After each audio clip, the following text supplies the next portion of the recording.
Okay, welcome everybody again to the April meeting of the Business License and Permits Committee of Community Board 4. As I think most of you know, this committee considers applications for liquor licenses and to some extent outdoor dining. This committee, first of all, this committee and the Community Board has no power to grant or deny a liquor license. We only make recommendations. This committee will make a recommendation to the full Community Board 4, which will meet on May 4. And then the full Community Board takes a vote on each of these applications and then makes a recommendation to the SLA. Anyone who wants to be heard on any of these applications can also be heard at the full board for 2 minutes on this or any other topic. I want to remind people that because we're allowed to meet on Zoom, we also have to broadcast this meeting live on YouTube, which is happening, and it's also being recorded and will be up on YouTube in perpetuity. For those of you who haven't heard, it looks like we will be meeting virtually only for the next 2 months, thanks to another recent extension of the suspension of the open meetings law by the governor. So looks like at least all of the May and early June meetings will be virtual. Basically, the way things works, we'll go through the agenda. We ask each of the applicants to present a little on what they're seeking to do with their establishment. They'll then take questions from the committee, and then we will open it up to anyone from the community who wants to speak. In this Zoom format, the only people you are seeing on screen right now are the members of the BLP committee and the applicants. Anyone from the public who is watching and wants to speak on any applicant, when we get to that applicant, please use the raise hand function, and you will then be moved into the meeting where you can be heard and seen on screen. We have 2 adjustments to the agenda tonight to accommodate the schedules of various applicants and lawyers who are appearing at different multiple community boards tonight. We're going to do item 3, 400 West 42nd Street first, and then item 2, 401 West 53rd Street. And after that, we will go back to the regular order of the agenda. The first 2 items that we've just moved up in the agenda are alterations to existing liquor licenses. Is 400 West 42nd Street here? Yes, we are. Okay. So ready to roll? Yep. So hi, my name is Rob Bookman. Nice to see you folks again. My boss Max told me I had to come tonight because he's busy in other community boards, but it's good to virtually see you and Christine and the others again. Thank you for accommodating us. Max is at another community board and we'll Zoom in later for another matter. Richard Bourne, who is with me, who is the owner of the Pod Hotel, has a religious commitment tonight, and he needed to be off as soon as possible.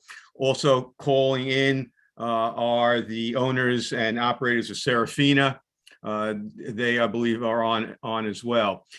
Our application is pretty simple. It's not even an alteration. It is a change in method of operation. As you recall, the Pod Times Square Hotel was approved back in 2016. We have a bunch of stipulations with you. We're not requesting changes to any of those stipulations, not the regular ones, nor the additional page. The original food and beverage people, as you recall, were Major Food Group, the Parm restaurant.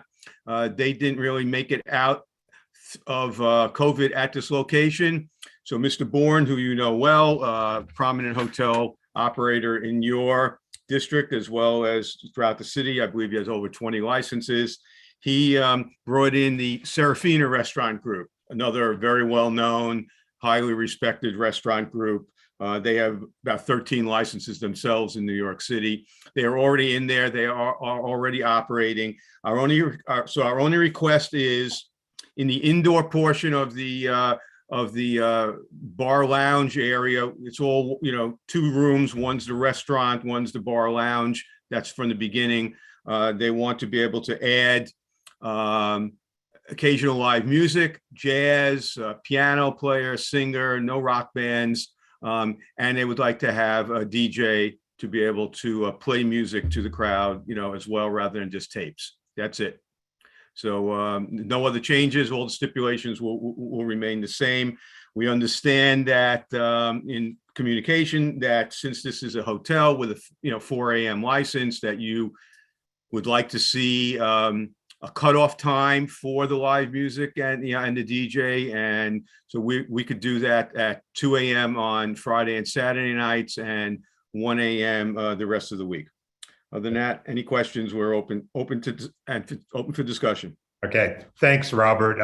Just to make sure we're on the same page with the additional stipulations, because they weren't attached to your application. So, yeah, we missed it. They were a separate page, buddy. Yeah. And we found them in the original file. There's no, I wasn't being critical. I just wanted to explain why I'm reading them now, just to make sure we're all in agreement. Correct. There's 4 of them. Yeah, there'll be no music or amplified sound in the 3rd floor or 28th floor outdoor spaces. 3rd floor outdoor space will be closed and vacated to patrons no later than 11 p.m. Sunday through Wednesday and midnight on Thursday, Friday, Saturday. Capacity of 3rd floor outdoor space will not exceed 80 patrons at any time, and 28th floor outdoor space will not be open to the public. You're still okay with all those? Yes, Frank. Okay. Some of the opening publicity that I read about Serafina moving here, not to say that that's necessarily accurate, but seemed to suggest it was 2 spaces, a restaurant and some kind of like speakeasy type space. Is that the case, or? Richard, you want to jump in? Yeah, no. Hi, how are you? Richard Bourne. Hi, Richard. Good to see you. Hi, good to see you. No, the entire space is the restaurant. There is.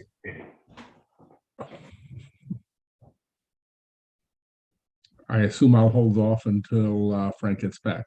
You can continue. Okay. Okay. Hey, Bert. Oh, hi. Hey, Bert. Hi. Hi. Sorry I'm late. Yeah. Technological problems. Yes. Right. So there are actually 2 rooms to this. They are connected, of course. One room, which has the bar, has the dining room of the restaurant. The other room is contiguous and is part of the restaurant as well. It's set up a little more leisurely, and that other room, which is smaller, I don't think there are more than 40 seats in that room, is intended to be a little more lounge-like, but food is served in there and it's part of the formal restaurant. So it's not a bar and a restaurant. The entire space is a restaurant, and the smaller space, which is on the north end, is the one that we are looking to have the music in the evening. Frank, you're muted. Frank, you're muted. Yeah. So I'm trying to remember the space. So the terrace faces south and west, correct? No, it's north and east, but you're close. Oh, no, you're right. Okay. So the smaller room is north. The smaller room is north, right? The smaller room is probably, I'm going to guess, about 300 square feet. Okay. It's about 15 by 20 or 25. So, and the larger room is where the bar is and where most of the dining tables are. So Okay. the smaller room is where the intention is to have music. Okay. And given the closing hours of the outdoor space, I assume we have no danger of like those doors being opened and closed, after the 11 and 12 closing hours, right? Because, that's the situation where indoor music spills out and, immediately bothers everyone across the street. Right. Well, I mean, the nice thing we have is if the music is in one room, since both rooms have access to the terrace, the primary access to the terrace can always be in the room without the music. Okay. So that there's no spillage. Yeah. But that's right. I think we have a stip about what time to close those doors. Yeah. Yeah. No, the reason I mention all this is, as you may remember, when Polynesian opened, they had a big opening party with live music, actually on the terrace, I think. And our phone lit up like a switchboard within 10 minutes of that starting from people at Manhattan Plaza. So they definitely can hear stuff outdoors when it gets loud out there. Yeah, that was a very unfortunate event. I don't know if you know the Major Foods Group, but they are a pretty lively crowd, and I can say, and so they've exited this operation. Yeah, and I think Serafina is certainly known for food, and certainly not known for parties or anything like that. And the other thing I wanted to point out, Frank, it is a hotel. And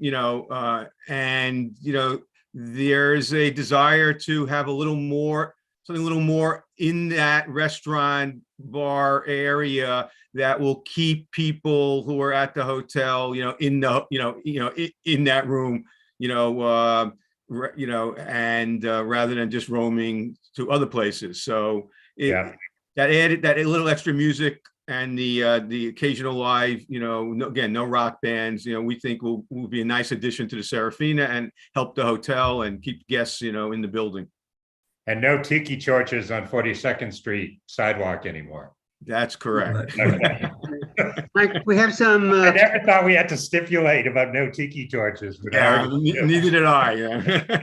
We have some committee members who would like to have some questions. I'm done. Christine and then Tina. Yeah, I thought what Richard was suggesting, that the door that opens is not the one in the music room, but the other one.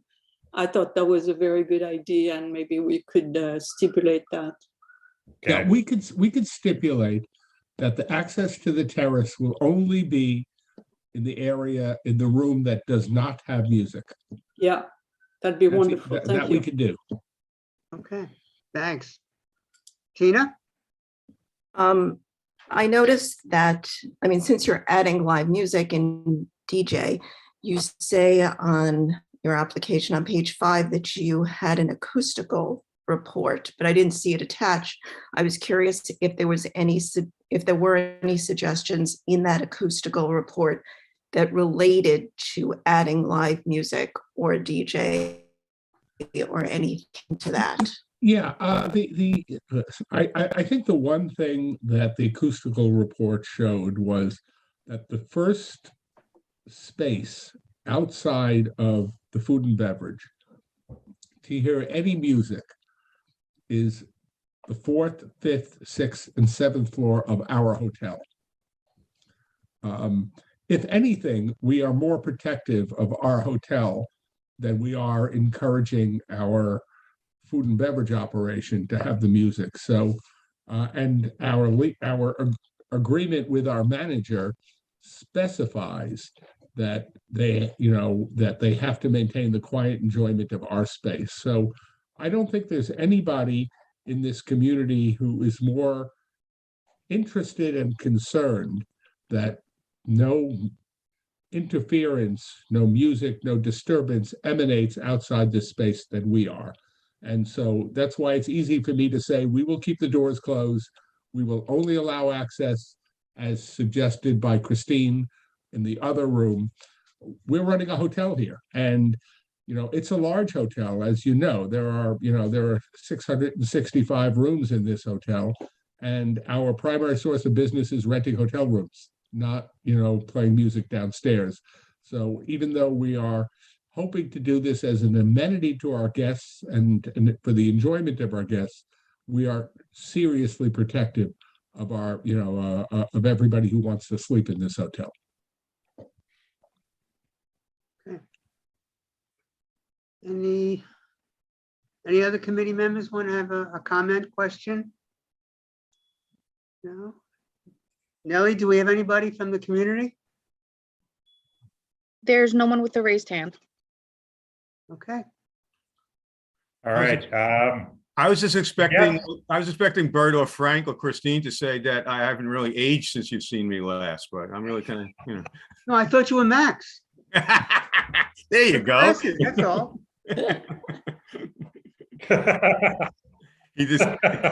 He won't grow his hair. That was very quick, Bert.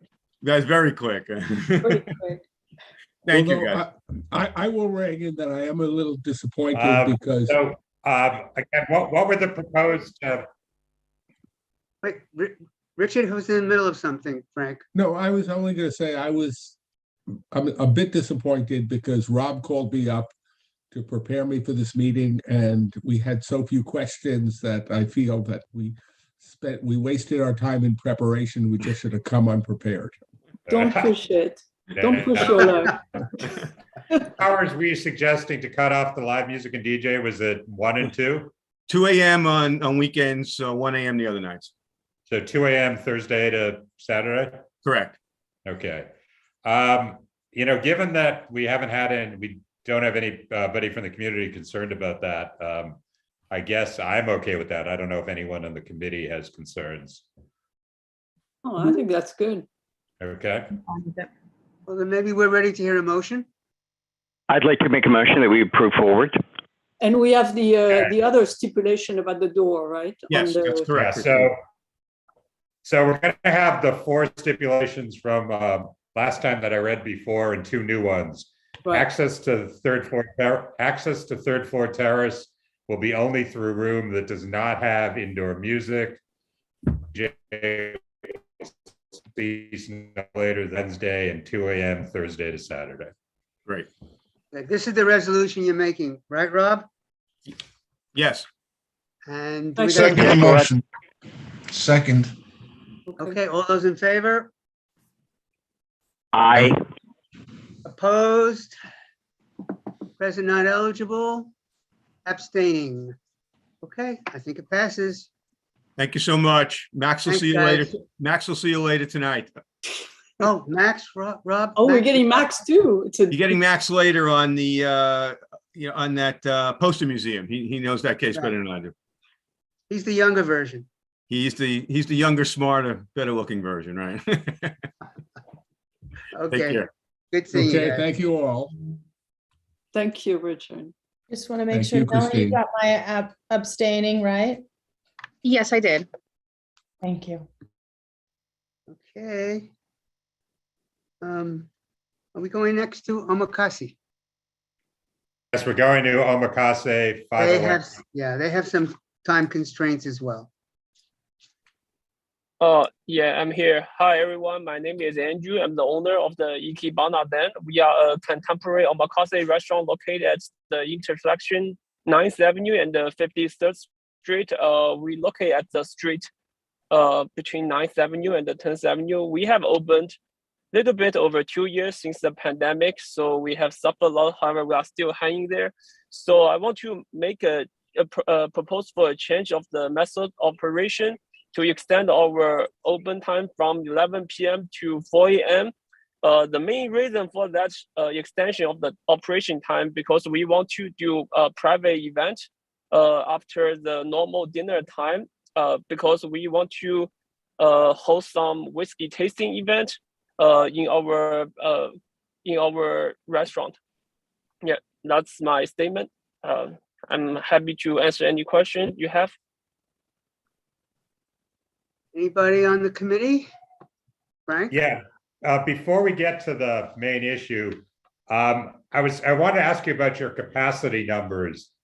Because on your original application, you had the maximum capacity at, you had the C of O at 50, the maximum capacity at 40, and 11 tables and 20 seats. Did you change the seating? Do the numbers on your current form include the outdoor seating, or why did it change? The current form doesn't include outdoor seating. I think we doesn't have a certificate of occupancy for the building. We have the ladder of objection. I think the number on that ladder is 75 people max. However, we don't have 75 seats. Right now we have 30 seats and four stove next to the bar. Oh, all right. So in total 34. So how many tables do you have? We have 1, 2, 6, and the 6. We have 12 tables. 12, okay, so you had put 15, so I'm going to change that to 12. And how many seats at the tables, not the bar? How many seats at the tables? 30. 30. And then you have Yeah. do people sit at the bar? Yes, they do. Yeah. Okay, so that's actually, small stove. okay, so that's actually a stand-up bar, not a service bar. So I'm going to change that. And you have 4 seats at the bar? Yes, you are correct. Okay. All right. Bert, we've got 5 email objections from community members, but some of them are in the participants, so I'll wait and see if they speak live before we go through those. I've noticed that we have at least 2 participants who've raised their hand, but on the committee here, I see Jesse wants to say something. And then Tina. Unmute Jesse. Much. I've lowered my hand without unmuting. I want to speak to the main issue that I know that the residents are here to address. So I can ask my questions now, or I can wait until I've heard from the community members. Go ahead, Jeff. Okay, so obviously, it seems the main issue is this 4 a.m. close, and honestly, I'm a little thrown by a tasting that will go until 4 o'clock in the morning. But it's possible that this is some special kind of whiskey and requires some long sips. So I'm curious what your thoughts are about the 4 a.m. close, why it's important to you, or if you are amenable to closing earlier. And then as a follow-up question, just to allay some of the community's concerns, will any of the tasting be happening outside at any point? I will answer the last part first. We will not have any tasting outside the restaurant. Why do we require a 4 a.m.? Yeah, it's just after. So most private events, we don't want to kick our customer out. We want them to stay as long as they can. And also we don't provide any live music. The volume of our music is very low because we have been constant communicate with our neighbors and the residents above us. And so far I didn't hear any complaint. And I even personally walked past by my restaurant, couple times during the weekday and the weekend nights. So I couldn't hear any music like spill out of the restaurant. So I don't think close that late gonna be a problem because most of our customers are reservation only, so we don't have anyone wait outside. So I think that's also good. I think that's also good for the residents near us. What time do you anticipate the tastings to begin at night? Like when is it's after dinner service closes, I imagine. So what time would these start? Yeah, I think after 10 start at 10 p.m. 10, 11. And you think that like even 2 a.m. a 4-hour tasting window is not going to be sufficient for you?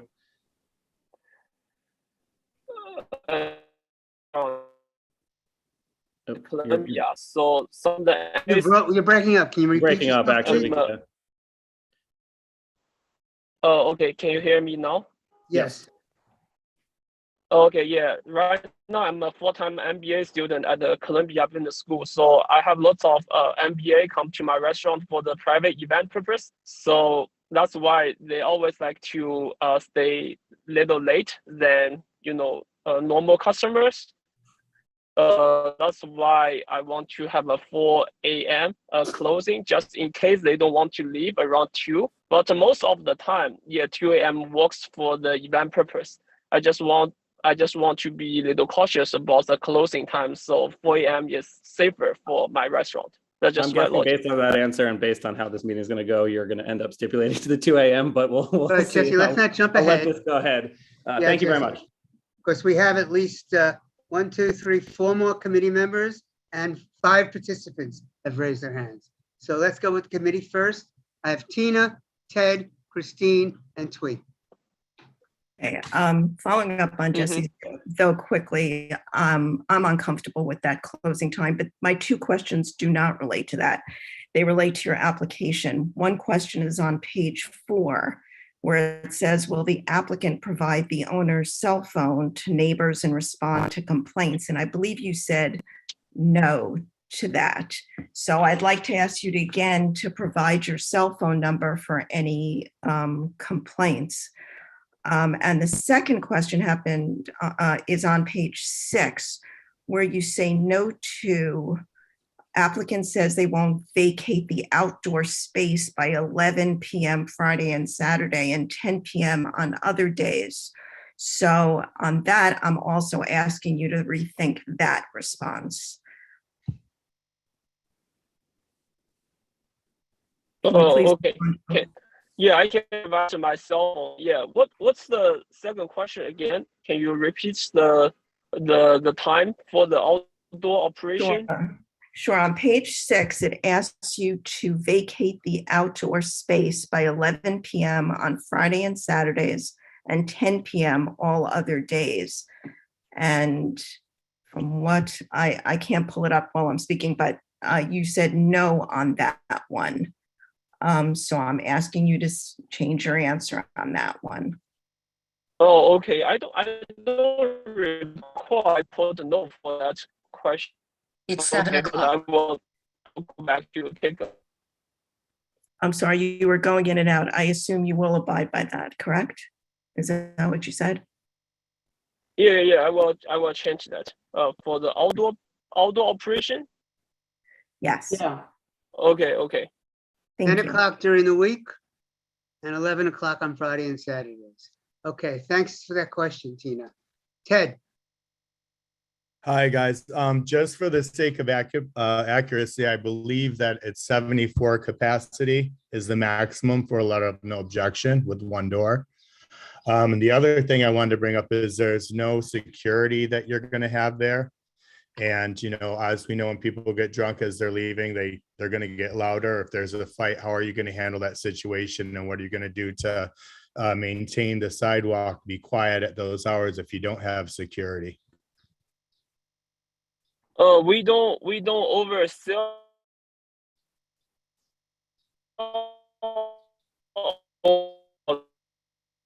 You can't hear anything. Can you repeat, please? Because you're breaking up and it's not at all clear what you're saying. You might want to consider actually calling into this meeting because your connection's really not great. And perhaps if you call in on the number with your phone, it might be better. Yeah, I will call you. Okay, thank you.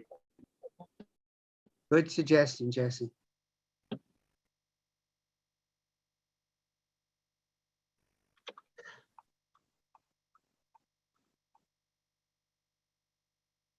Oops, he's gone. Where is he? Yeah, I think he's going to try to drop He's his gonna Wi-Fi and call. But then Nelly has to bring him over, right? Yeah. Probably. Nellie, are you around? Yes, I'm here. Because he's going to be calling in, so we got to keep an eye out to bring him in. Okay, the link should when he calls in, it should automatically put him back as a panelist. Oh, Yeah. good. Good.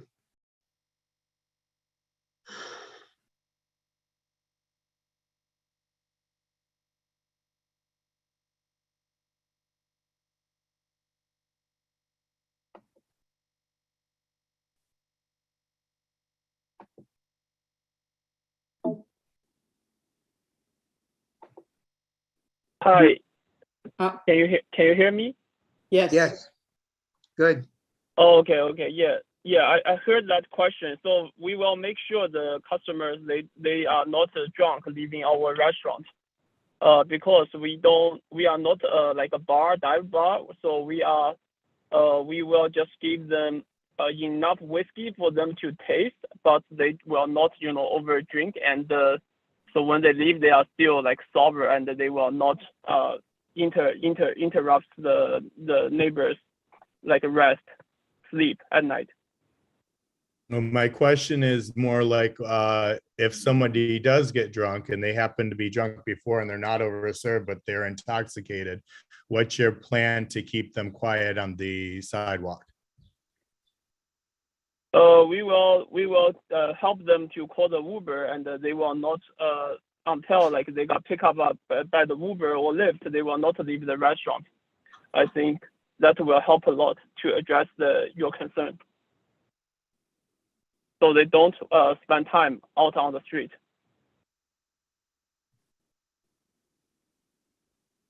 You have a comment on that, Ted, or is that satisfactory? I mean, I think I would try to get a security if you're asking for that late of hours of 4 a.m., even 2 a.m. with, the history of the community board typically doesn't give out 4 a.m.s, especially on weeknights without any security plan. But I guess we can talk about that later when we get toward the end of this. On a residential street, big block. Christine? Yes, this is the first time. I think this is a new generation business plan. So first of all, the MBAs are different people and they are going to behave better. The answer is no. And then second, the solution to security is Uber. And I think this is a first. Those two things are a first. This is great. And the thing I'm concerned is that, what you have had up to now is a restaurant with tasting, etc., until 11. And then you are going to have a different type of activity after that. And it's way more like private parties. And so it's going to be much less controlled. And I think Ted's concerns are really appropriate that, at 4 o'clock, today, if people are happy and say everything is fine, it's because it's a different method of operation.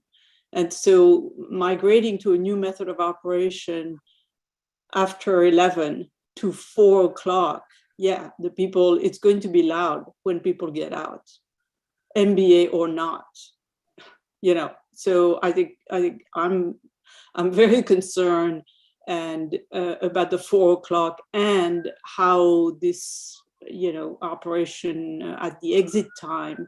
I mean, if it's a party and a tasting, I think people are going to leave altogether at the end, most probably. So there'll be a lot of people leaving and making noise. So I think we need to consider that.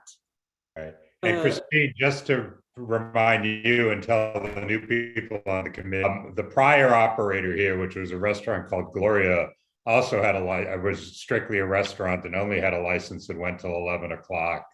And that again was because of strong community sentiment against any later hours in this spot.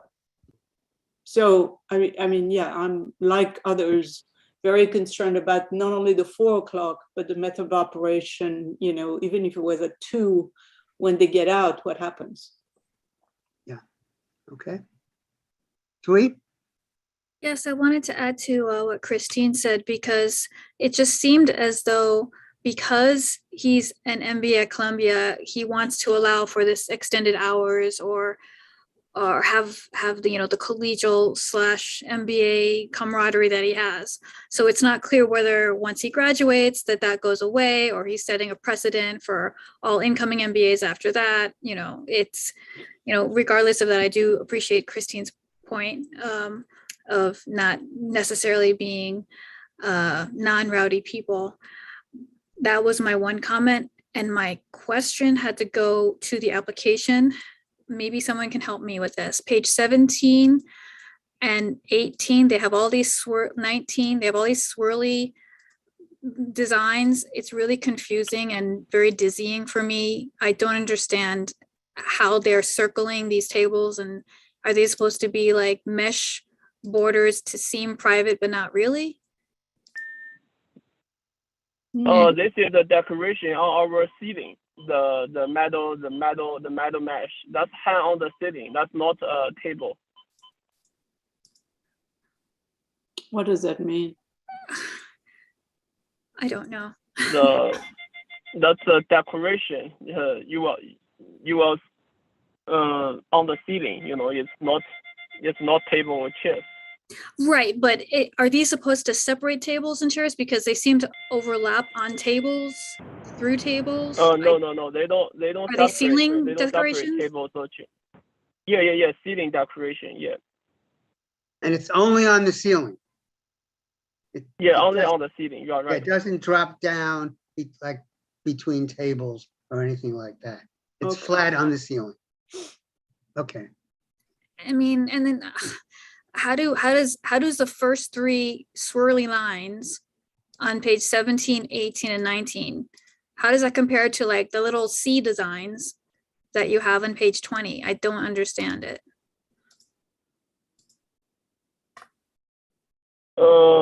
Oh, yeah. So that's the booth from the previous restaurant. So now we removed that because we don't have the booth anymore. I mean the sofa. So now we use old chairs. So Okay. so just chairs and the tables now. Okay. Okay, are there any other committee members? Christine, your hand is up again, or is that just? Oh, not- I'm sorry. Hold on. Okay. I'm asking, are there any other committee members who have any comments, questions? If not, I saw we had Inga. 5 people from, Inga put up her physical hand. oh, sorry, Inga, I didn't see that. I got to expand. Sorry, my I view. wasn't quick enough to get to the little icon hand. Thank you. Go ahead, Inga. I just have one thing to say, and it's a residential building. People live there. I'm pretty much always against anything that's that late in a residential building. It never works. People work, people have to sleep. It just never works. It's too close. It's too late. It's just not right. It's not the right space for those hours. And I'm totally one for 4 a.m. closes, but not in a residential building. So that's all I wanted to say. Good, thank you. As I was saying, we have at least 5 people from the community. Nellie, can you identify them and bring them in one at a time? The first person it's the only person, Andrew Goldstein. So I saw that said 5 participants had their hands up, but maybe that meant committee members also. Okay.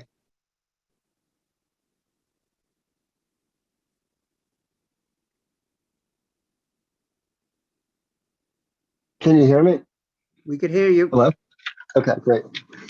Hi, I'm Andrew Goldstein. I actually live at 401 West 53rd Street, so right above Omakase Ikiban, whatever it's called. So I wasn't able to attend our block association, but I believe Steve Belita sent an email where the bulk of the block association was against having a 4 a.m. closing on Side Street. So I live on the corner of 53rd and 9th at 401 West 53rd Street, as many people here probably know. So I had to move my bedroom away from 9th Avenue over to 53rd Street. And ever since then, you know, I get the noise from the side street. We never had, due to the way the sidewalk is and the steps going into Omakase, there's like a handicap ramp. So there was never enough room for an outdoor sidewalk cafe there.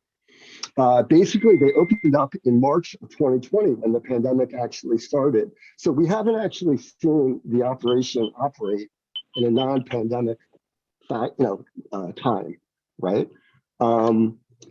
They are loud. They're not as loud as some of the other neighbors, not as loud as Flaming Saddles or Bar 9, but 9th Avenue is, you know, in the 50s is very loud.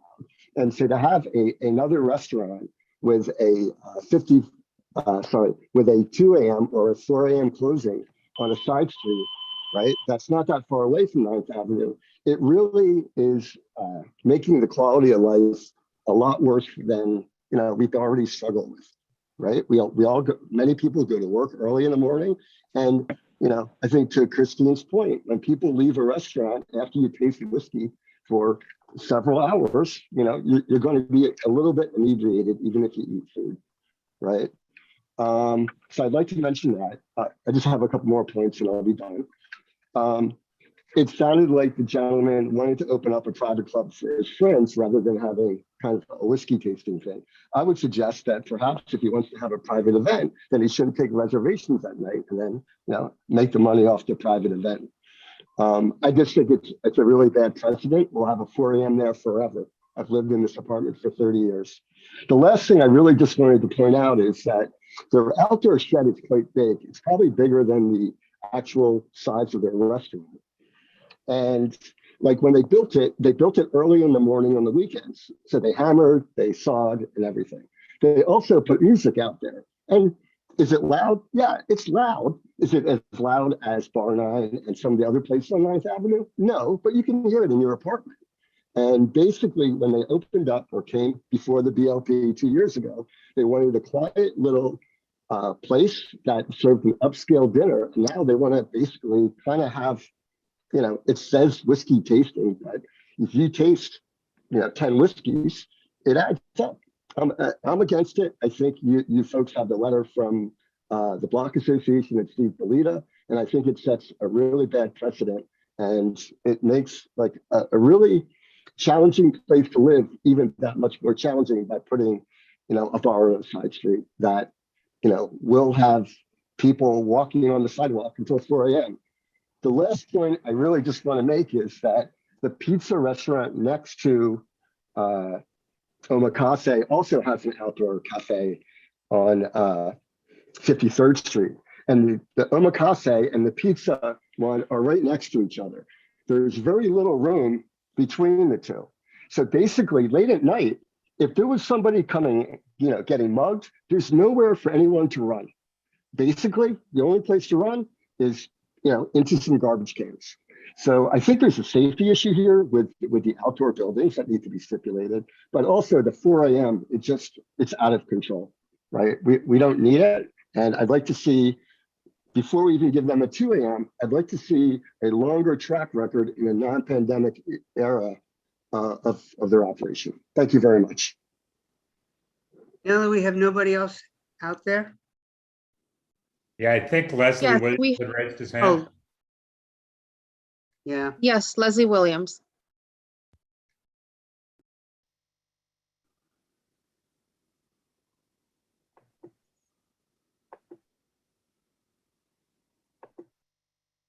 Hi, good evening. Can you hear me?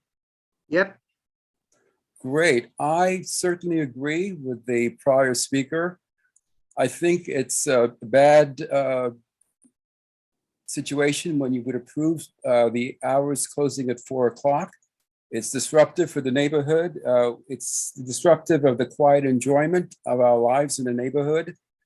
I think the shed on the outside also creates to the rat problem that we have in the community. I'm not for it, and I think the 4 a.m. closing should be stopped. I think it should be 11, 12 at the most. Thank you. Thanks. So just to summarize the emails, as Andrew said, Steve Belita and the 4950 3rd Street Block Alliance submitted an email saying that Andrew and the Dillon condo were not in favor of expanding the hours. It's a side street and the residents will be greatly affected. They opened at the time of COVID and be using the street shed, so they haven't been evaluate the business. There have been complaints of loud music playing from speakers in the shed. The shed blocks the street, makes it a dangerous walk. And the community was unanimous not wanting a 4 a.m. closing at this site. We get something from a resident of the Dillon, which is an apartment building on this block. I wish to voice my strenuous objections. This is a residential street, which was known to the owners when they decided to open their restaurant. When it was approved, it was due to 11 p.m. closing time and that there would be a quiet upscale restaurant. 4 a.m. will greatly affect the residents. The behemoth outdoor dining shed was built against the spirit of the law. Kathleen Treat also is opposing anything this late. And once more, from someone who lives at 407 West 53rd, they were delighted in the restaurant so far with the original business plan, but they have windows that overlook the space. They have 2 school-age children. A restaurant with whiskey tastings would be extremely disruptive. Already the establishment often plays loud music from their speakers in the late evening, which makes it challenging to sleep peaceably. the new proposal goes against what was originally proposed for community acceptance, and we strongly oppose it. Okay.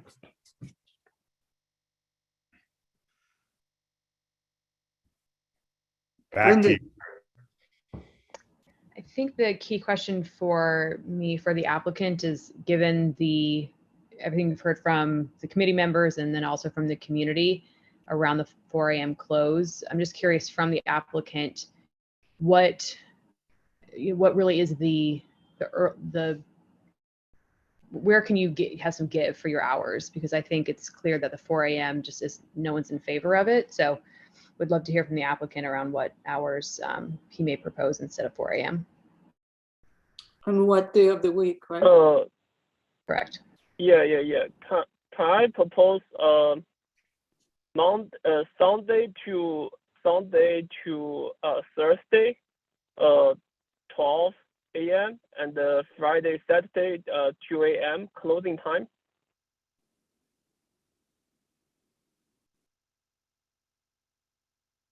Gary.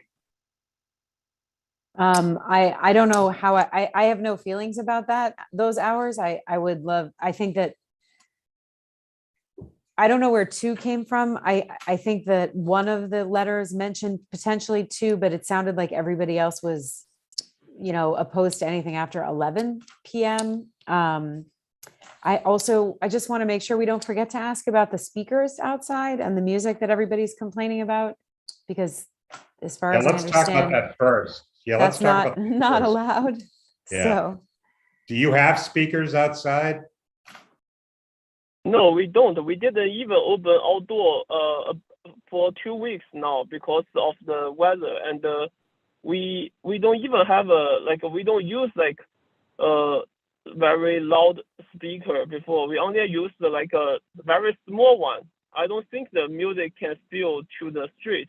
I can invite everyone come to walk by my restaurant and hear it. I don't think we can hear anything. I mean, the music on the street. If you say that people can't hear it, why are we getting people saying they could hear it and it's disturbing? Right. We have 3 I separate think people saying contradiction it's bothered by it. Well, first of all, it's illegal to have the I music really don't know. outside. So this is not a discussion of whether you think small speaker, large speaker, etc. The question is the fact that it's illegal to have music outside. so I'm sorry, do you have music in the shed? Speakers in the shed? He just said that. That he does? Oh, we don't have a permanent speaker. We have a small. Wait, excuse me. Small, Permanent or not, you have a speaker. Yeah. So you have a speaker. Okay. So that's not allowed. That's not allowed. So it's called illegal. We will not use that anymore.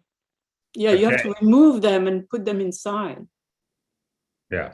So we'll add a stipulation that says there'll be no music or any kind of amplified sound in the outdoor space. Okay. And that means temporary. Okay. You can't bring a sort of temporary system there and just put it out there. Doesn't matter if it's permanent or not. Or not put, through the windows of the inside, right? Yeah, I don't think those windows open, so that shouldn't be a problem. No, we don't have windows. Right. We don't have windows. But I think no matter what the hours are, I think what Ted was raising was a very good point, which is when people are leaving, let's assume it's 1 o'clock, I'm making it up. Who is going to be careful about moving them along or making sure they are in the Uber and not next to the Uber or, quiet. But Christine, I mean, this seems to me like a location, that, through the prior applicant has always been a very limited hours restaurant space. Right, right. And, and this operator came in agreeing to that. Yeah. Which again were the hours of the prior restaurant there. So, I'm really concerned about any kind of significant hours change. At least as the Block Association points out, until they've actually operated longer inside and they can get a better sense of, what kind of place it is. But so far, the track record doesn't seem that good with the outdoor music and so forth. Yeah, I would say that what Andrew said, pointed out, that its operation has only been during the pandemic, which means it's not under normal circumstances operating. And so we still need a track record. And under normal conditions, we would call that. Because under the conditions we've had, it's not a trustworthy track record. I'm just reflecting on the amplifiers. Yes, we have it. No, we don't. It's temporary. That doesn't feel good for me. It makes me uncomfortable. Because that indicates to me movement around and looking at boundaries and pushing boundaries. And that's not what we're interested in. Somebody else had their hand up?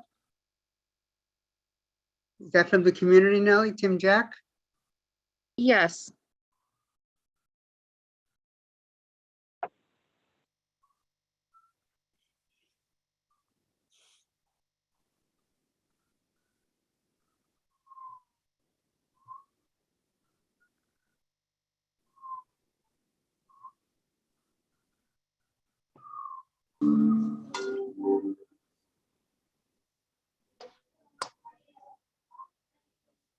Tim, you can speak now. Oh well, I'm right now. I'm just listening in. I'm kind of late, so I'm just kind of trying to catch up with what's going on. If that's fine. I am here speaking on behalf of CoExist Entertainment. So. Okay, we're not up to that item yet. Yeah, Okay, we thought you wanted to have a comment on this applicant. Okay. Anybody else? Well, committee, where are we? Carrie. It sounds like, I wonder if the applicant is willing to stipulate to 11 Sunday through Thursday, 12 Thursday through Sunday, Saturday, no music, and then come back to us in a few months and we can reconsider extending the hours. Are you putting that in form of a resolution? Sure. Well, I wanted to ask first if that was something that would be, that the applicant would be amenable to. Yeah, hi committee. Is that can we just keep the 11 p.m. closing for the weekday and extend like 2 more hours, like 1 a.m. closing for the Friday and the Saturday, and no music for outdoor? Can we add that into the simulation? Does that work to benefit everyone? I think what was proposed was 12 o'clock on Friday and Saturday. Am I correct, Carrie? Yes, but that might be amenable. That might work for me as well. I mean, Okay. I would make that recommendation. Okay. Ted, I saw your hand up. Yeah. I mean, I would think I would be okay with the recommendation of midnight or 1 a.m., but I would also request that he had security out on those days in the establishment from 10 o'clock to closing if there's going to be people drinking and we're giving later hours. As a added stipulation. As an added stipulation, yeah. So sorry, Ted, would that just be on the weekends then? I mean, they're already just closing the at weekend. 11 now, right? Yeah. So Yes. they're really not changing the operation, I don't think, on the weekdays. So just the weekend days. I mean, what does the board think about them having security on there if they're adding this different method of operation? I guess that's up for discussion, but I would be okay with the weekends. This weekend's is fine for me. Me too. Works for me. Same here. So then I'll make that resolution. Closing hours, 1 o'clock, weekdays, sorry, 11 o'clock weekdays, 1 o'clock Friday, Saturday. On Friday and Saturday, there needs to be some kind of security presence and absolutely no music outside, period, end of story. Okay. I'd like to second that. But wait, just a couple things. I think I would fine tune that a little, Ted. This may have been what you're saying was if he decides to stay open after 11 p.m. on a Thursday, Friday, or Saturday, he will have security until he's closed. But if he's still, in other words, it sounds like these may not be nightly events. So if he still closes at 11 on the weekends, we don't need security, right? Yes. Okay. We should ask the applicant what he thinks of this. And by the way, I just also, Frank, I don't think we included Thursday. I thought we said just Friday and Saturday. Friday and Saturday. Okay, sorry. Yeah. Can I explain about the security situation? Because we are a very small space, we only have like 30 to 30. If for event purpose, we cannot. I think a maximum we will have only like 30 people inside. So I think like we don't really need security because they check most of the time they check in together, and we don't take walk-ins, and the door will be closed during the whole event. So is that okay just for us to have the restaurant staff team and the manager there to monitor the operation? Is that okay? That's just based on my understanding of the current situation. Okay.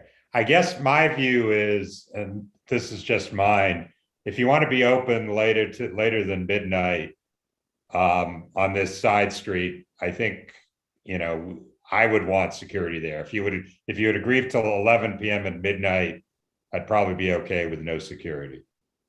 I see Mike has his hand up, and so does Rob.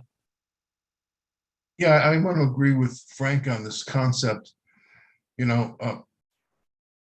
you know you're going to have something going on late, then you should have some security. If you know you're not going to, then you don't have to have it. So what I think it's a judgment you can make based on the crowd that you signed up to serve that night. So the universal security presence, I don't think is necessary. It's my thought. Rob? I just want to let the applicant know that after a period of time, if you agree to these stipulations, that you could reapply. And if you've been a good neighbor and there are no complaints, by all means, you could reapply for more. But be a good neighbor and give us this and move forward. Okay. I agree with just based on the event's purpose. We will have like security for like late night after 12. Yeah, we will provide security for the late night event. Yeah, I agree with that stimulation. Yes.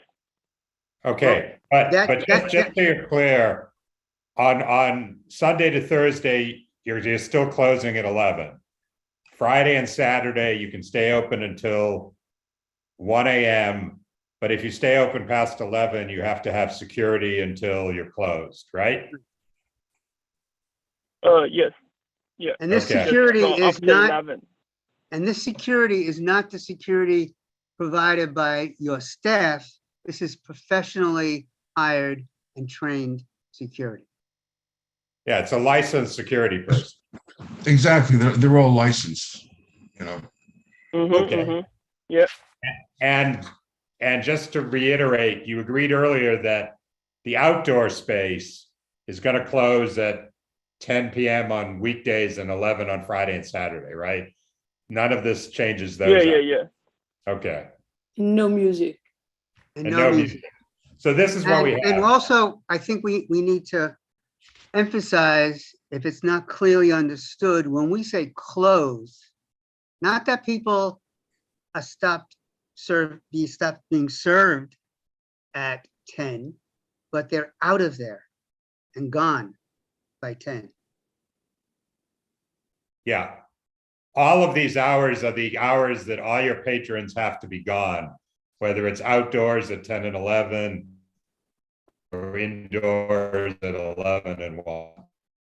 It's not last call. It's not the bar closes. It's all your patrons are gone. Your staff can clean up, but that's all. Okay? Yeah. All right, so let me just summarize this. We're correcting the numbers on page 2 for capacity as we discussed. On page 6, we're making clear that the outdoor seating closes at 10 on weeknights and 11 on Friday and Saturday. And then there'll be no music or amplified sound in any outdoor space. Establishment will be closed and vacated to patrons no later than 11 p.m. Sunday and Thursday, and no later than 1 a.m. Friday and Saturday. And if applicant remains open after 11 p.m. on Friday and Saturday, applicant will provide licensed security personnel until closing time. I'd like to add something to that, Frank. Yeah. That when we say 11 to 1 on Friday and Saturday, we're not talking about an extension of the method of operation of the restaurant before 11 o'clock. Because you're here before us, the applicant's here before us for his special tasting.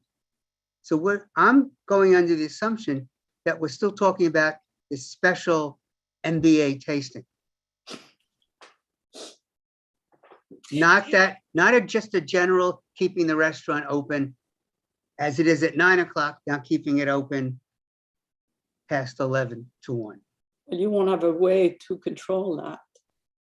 Christina, aren't you going to be patrolling the street, going back and forth? Yeah, I will, but not with my MBA. Yeah, Bert, I don't know how I don't know. Yeah, I know. Right. Right. And actually, look, it's a small place. If the after 11 hours are limited to indoors, we're talking about 34 seats. I mean, I would think if he continues to serve food, it's probably less likely to be raucous than if it turns into a whiskey tasting. So yeah, maybe we just leave it the way it is. I'm just uncomfortable with that because the applicant has come before us for specifically extending hours for a whiskey tasting. Now, you're right. How do we enforce it? Or how do we will provide the food. We will provide the food with the tasting. Yeah, food and we can't just sell drinks to the customers. Yeah. See, that's true, Bert. He has to serve food. And it's really, the STIP form, there's no way of making that distinction. He's only told the community this and, us tonight, why he needs to, in other words, he was explaining why he wants to stay open later. It's not heretofore part of the official STIP form. Okay. Okay. Go with the flow. So we have a motion. Yeah, so just to confirm, Andrew, you've agreed to all this, right? Oh, yes. Okay. Okay. Let's take the vote. I'd like to make a motion based upon the stipulations at hand. We had a motion. Second. Need a second. Okay. Second. All those in favor? Aye. Aye from Peggy as well. Those opposed? Okay, abstaining. Present not eligible. Okay. Thank you all. Thank you.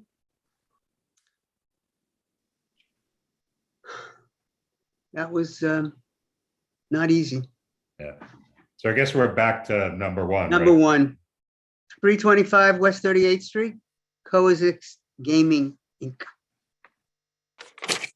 Operation 8 a.m. to 12 a.m., Monday to Friday, 10 a.m. to 2 a.m. Saturday, 12 p.m. to 12 a.m. Sunday. There's actually a difference in 2 of those days. My office submitted it with the wrong hours on it. So it's Thursday, Friday, Saturday till 2 a.m. All the other days stay the same. So Thursday That goes would- with Friday and Saturday. Thursday, Friday, and Saturday should read 2 a.m. They put a 1 in front of it when they shouldn't have. Okay. And does that mean so it mimics Saturday, so the kitchen's open till 1 and the music goes till 2, okay. And this is a You know what? We have a presentation for you, which will beer wine license still, correct? Because I know when you see the comedy, open mic, live music, DJ, karaoke, it's not exactly what you think. So let me introduce myself. My name is Bob Callahan from Michael Kelly Inc. With me is Jay Watts, who is the owner of the location. So this is a tavern wine application for CoExist Gaming Inc., doing business as CoExist Gaming. We're located at 325 West 38th Street between 8th and 9th Avenues.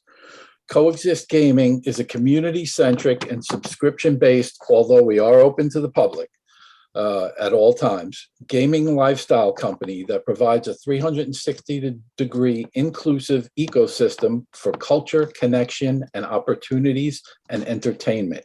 And Jay is going to explain that to you thoroughly. Our hours of operation will be 8 a.m. to 12 a.m. Monday to Wednesday, 8 a.m. to 2 a.m. Thursday, Fridays, and Saturdays, and 12 p.m. to 12 a.m. on Sunday. We'll have 10 tables with between 70 and 78 seats and a small bar on the mezzanine level, which is the top level, with 4 seats. We'll have food available for our patrons at all times. Food and beverages are available on that mezzanine level, which is upstairs.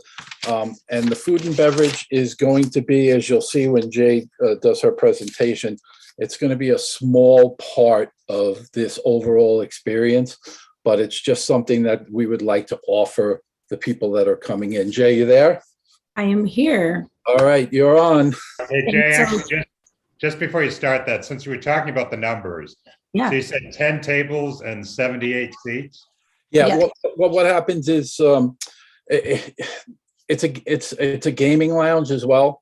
So Right. a lot of these seats are at the gaming consoles. Okay. All right, why don't we let Jay do the Yeah. presentation? Yeah. and then- All right. Well, thank you so much, Bob. That was beautifully put. Thanks, Jay. So I'm actually really excited and looking forward to talking to you all about CoExist Gaming. It is a lifestyle gaming company. And really what that means to us is we take gaming, social, and tech, and we make them coexist. This is certainly the first of its kind. I am the first creator of a gaming company whose core values really focus on community, culture, connection, and opportunity. And so we're the first subscription-based gaming lifestyle company. Like Bob put it perfectly, we are absolutely available to the public because we want to continue to show the opportunity that having an inclusive ecosystem really increases the economic development of any place. And so one of the big sort of jaw droppers is, you know, a lot of women don't feel like there's necessarily a place for them in gaming, but the truth is mobile gaming is a part of that. And so it's the largest part of this entire industry, and women gamers are the real win. So we're trailblazing paths. For me, it's very important that we get to transform some of these narratives. And so who in the world am I? I'm the founder and CEO. I want to give a huge shout out to Microsoft because I'm all over their website right now. There's never been a woman in the gaming space that really focuses on bridging the gap between esports and development. I moved to New York for music. I am a Grammy nominated recording artist, and I've been playing video games forever, but I'm a fighting game tournament champion. And just like Wealth Lab showed, as well as our Forbes and Bloomberg articles, they're saying we built a nostalgic video game experience that's really freaking awesome. And so just a few highlights, because I do take a lot of pride in this, because it's not always easy to sort of trailblaze past in very male-dominated arenas. So I am Dominican and Mexican and the first Black Latina-owned gaming lounge.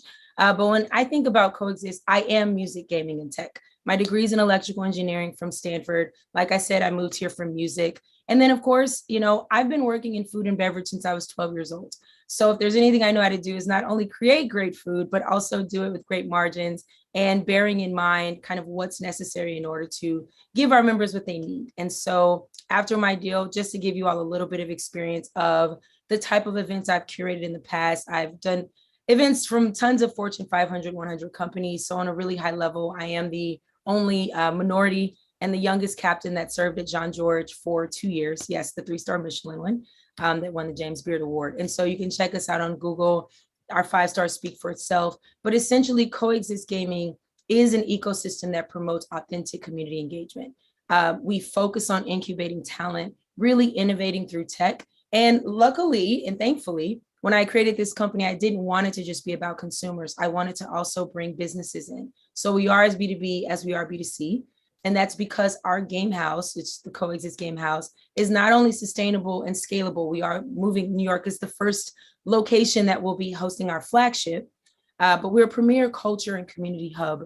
Our goal is to continue to inspire and amplify creativity, networking, and really augment economic development. I want you all, when you look at these reviews, to really think about what a gamer means to you. Some of you may feel like you're so far removed from this industry. You think that, you know, maybe it's a bunch of people just sitting in front of computers, but the truth is it's a culture. Like any other thing, there are 3.5 billion people that identify as gamers. And these are some of the reviews. I literally can get emotional at looking at them because we're being compared to companies like Barcade, but way better. Because the goal here is not to get plastered at a bar. It's like hardly the case. As a matter of fact, you need the focus.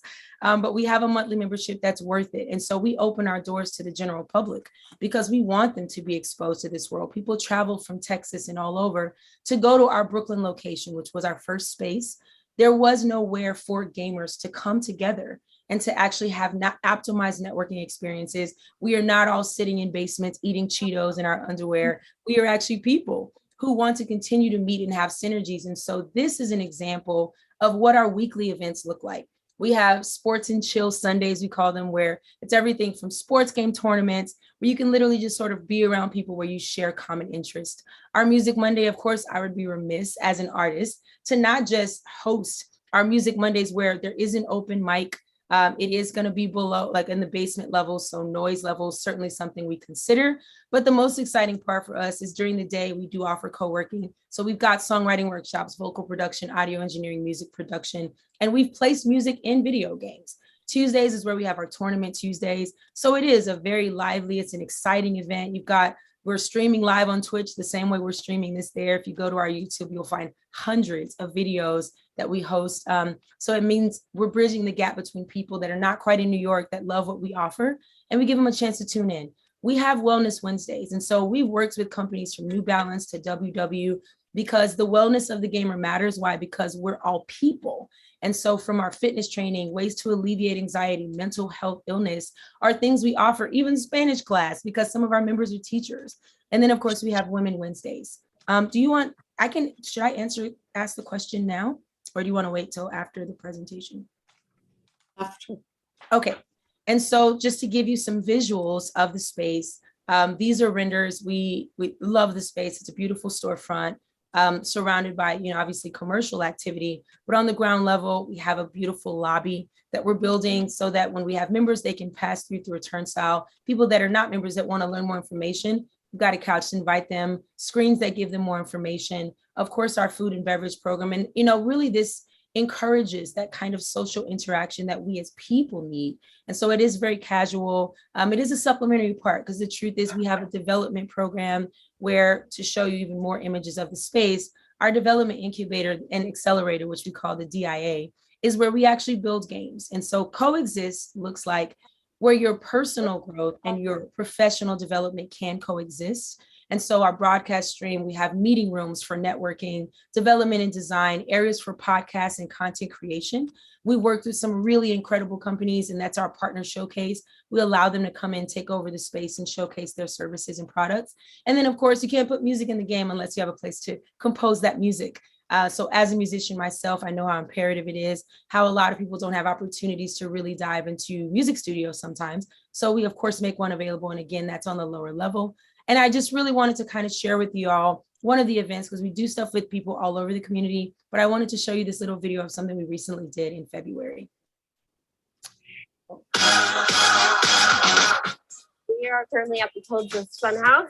We came from a stage for Career Week, and we learned about technology and coding and video games. We got to hear the story about how she started this whole place and what her ambition was. Come on in, y'all. She didn't give up on her dream, and it became a reality. It was always a dream, but you can be in position to make it real. This world that we built, it didn't exist. And I always say, when you feel like you don't fit into the existing world, maybe it's because you were created to build a new one. We played a whole bunch of different games today. I played a VR game. They have a lot of games. They have old games, new games, games that they made. I like the karaoke. They have food, and they have just like a place to relax. I just want you to be bold and think about, I have a problem with that. I wonder if I can create a solution. That's all an engineer does anyway. We literally solve problems. I never really thought about making a game, but now that I've come to CoExist, I think that I would definitely want to, because it just looks so fun and it looks really cool. You could be a drawer, a writer. You can be creative. You can be able to manage things. It's just more about imagination and creativity that helps you make the game. You can step into a place where you're living your best life and actually be your dream life. You can do anything if you just have belief in yourself and have confidence. And with that, I am happy to invite you all to coexist with us and answer any questions. Thank you for that presentation. Thank you, Jay. Thank you so much. So committee? Can you remove the screen? Oh, sure. I Okay. wanted to. Robert, are you finished, Robert? Yeah, so I was just going to say quickly, so, when you see those things, we're not going to have outside bands coming into play. We're not going to have outside DJs coming into play. These are all going to be the gaming people themselves developing their own things. So it's not going to be a rowdy nightclub where, hundreds of drunk people are coming out into the street. So we just wanted to have you go through that presentation and watch that video to see what actually is going to be going on in there. Okay, thank you. Right now I see hands raised, Twee, Mike, Ted, Kerry. Okay, so great presentation. I love your energy. I love your accolades. I think it's you're a really awesome person. I do have two questions for you. One is it seemed to be membership based, but you also said it was open to the public. Yes. So I'm trying to envision how that works, right? Like, is it so people like myself who go in might want to take a beer and sort of wander around and see what these people are gaming and then maybe be a member myself. It doesn't seem as though those people who game would actually do a drink, right? That would affect their skills. That's my first question. Yeah, no, that's a great question. So one, we kind of disrupted the pay to play model. So when you walk into a barcade or a Dave & Buster's, it's free to get in there, right? But you can't actually do anything until you buy like 100 quarters or tokens and actually play. So as engineers, we actually go in and we mod the systems. So we change the actual circuitry of the arcade. So everything is free play. We will have thousands of games for you to choose from. You can relive your childhood, and it's all packed into a daily fee. So you literally pay $15 to come in. The problem is you're going to want to come back tomorrow. And so of course you're going to want to be a member because it actually makes sense for you. But the thing is, when you go to a place where you really just feel comfortable because this is the culture that you're around people, you have symbiotic connections, the hang time is real. We're all people. You get hungry, you want to drink a beverage. So because I am a sommelier and I have worked in food and beverage half my life, we have a really extensive mocktail menu. We have, wines, we have beverages, all of the things that anyone would want to drink. Part of our inclusion looks like, no matter your dietary restrictions, if you want something to drink, we simply want to make it available for you. Okay. And also, can I just interject here, with the word membership kind of gets people a little okay. Scary. When you become a member, basically what it does to you, it gives you discounts and perks. Yeah. That somebody walking off the street maybe wouldn't have. Right. But when you become a member, you get little breaks on things. Yes. And I have a slide. If you all want to see any of this stuff, I have a bunch of appendix slides to show you kind of the breakdown. my next question had to do with the video because I thought it was also very inspiring to see all the young women there. But that was also my concern, right? It's all these young children there in terms of, but we're going to be serving beer, wine, and in this location, in the same location where there are children. Is that what's going to happen? So no, well, it's not just those kids, right? That was actually one event that we recently did in February for Career Week. When we say one membership based, we're a subscription based company. So really it looks like, and if you don't mind, I actually would like to just show you this. So while I'm speaking, you can kind of take a look at what the subscriptions look like.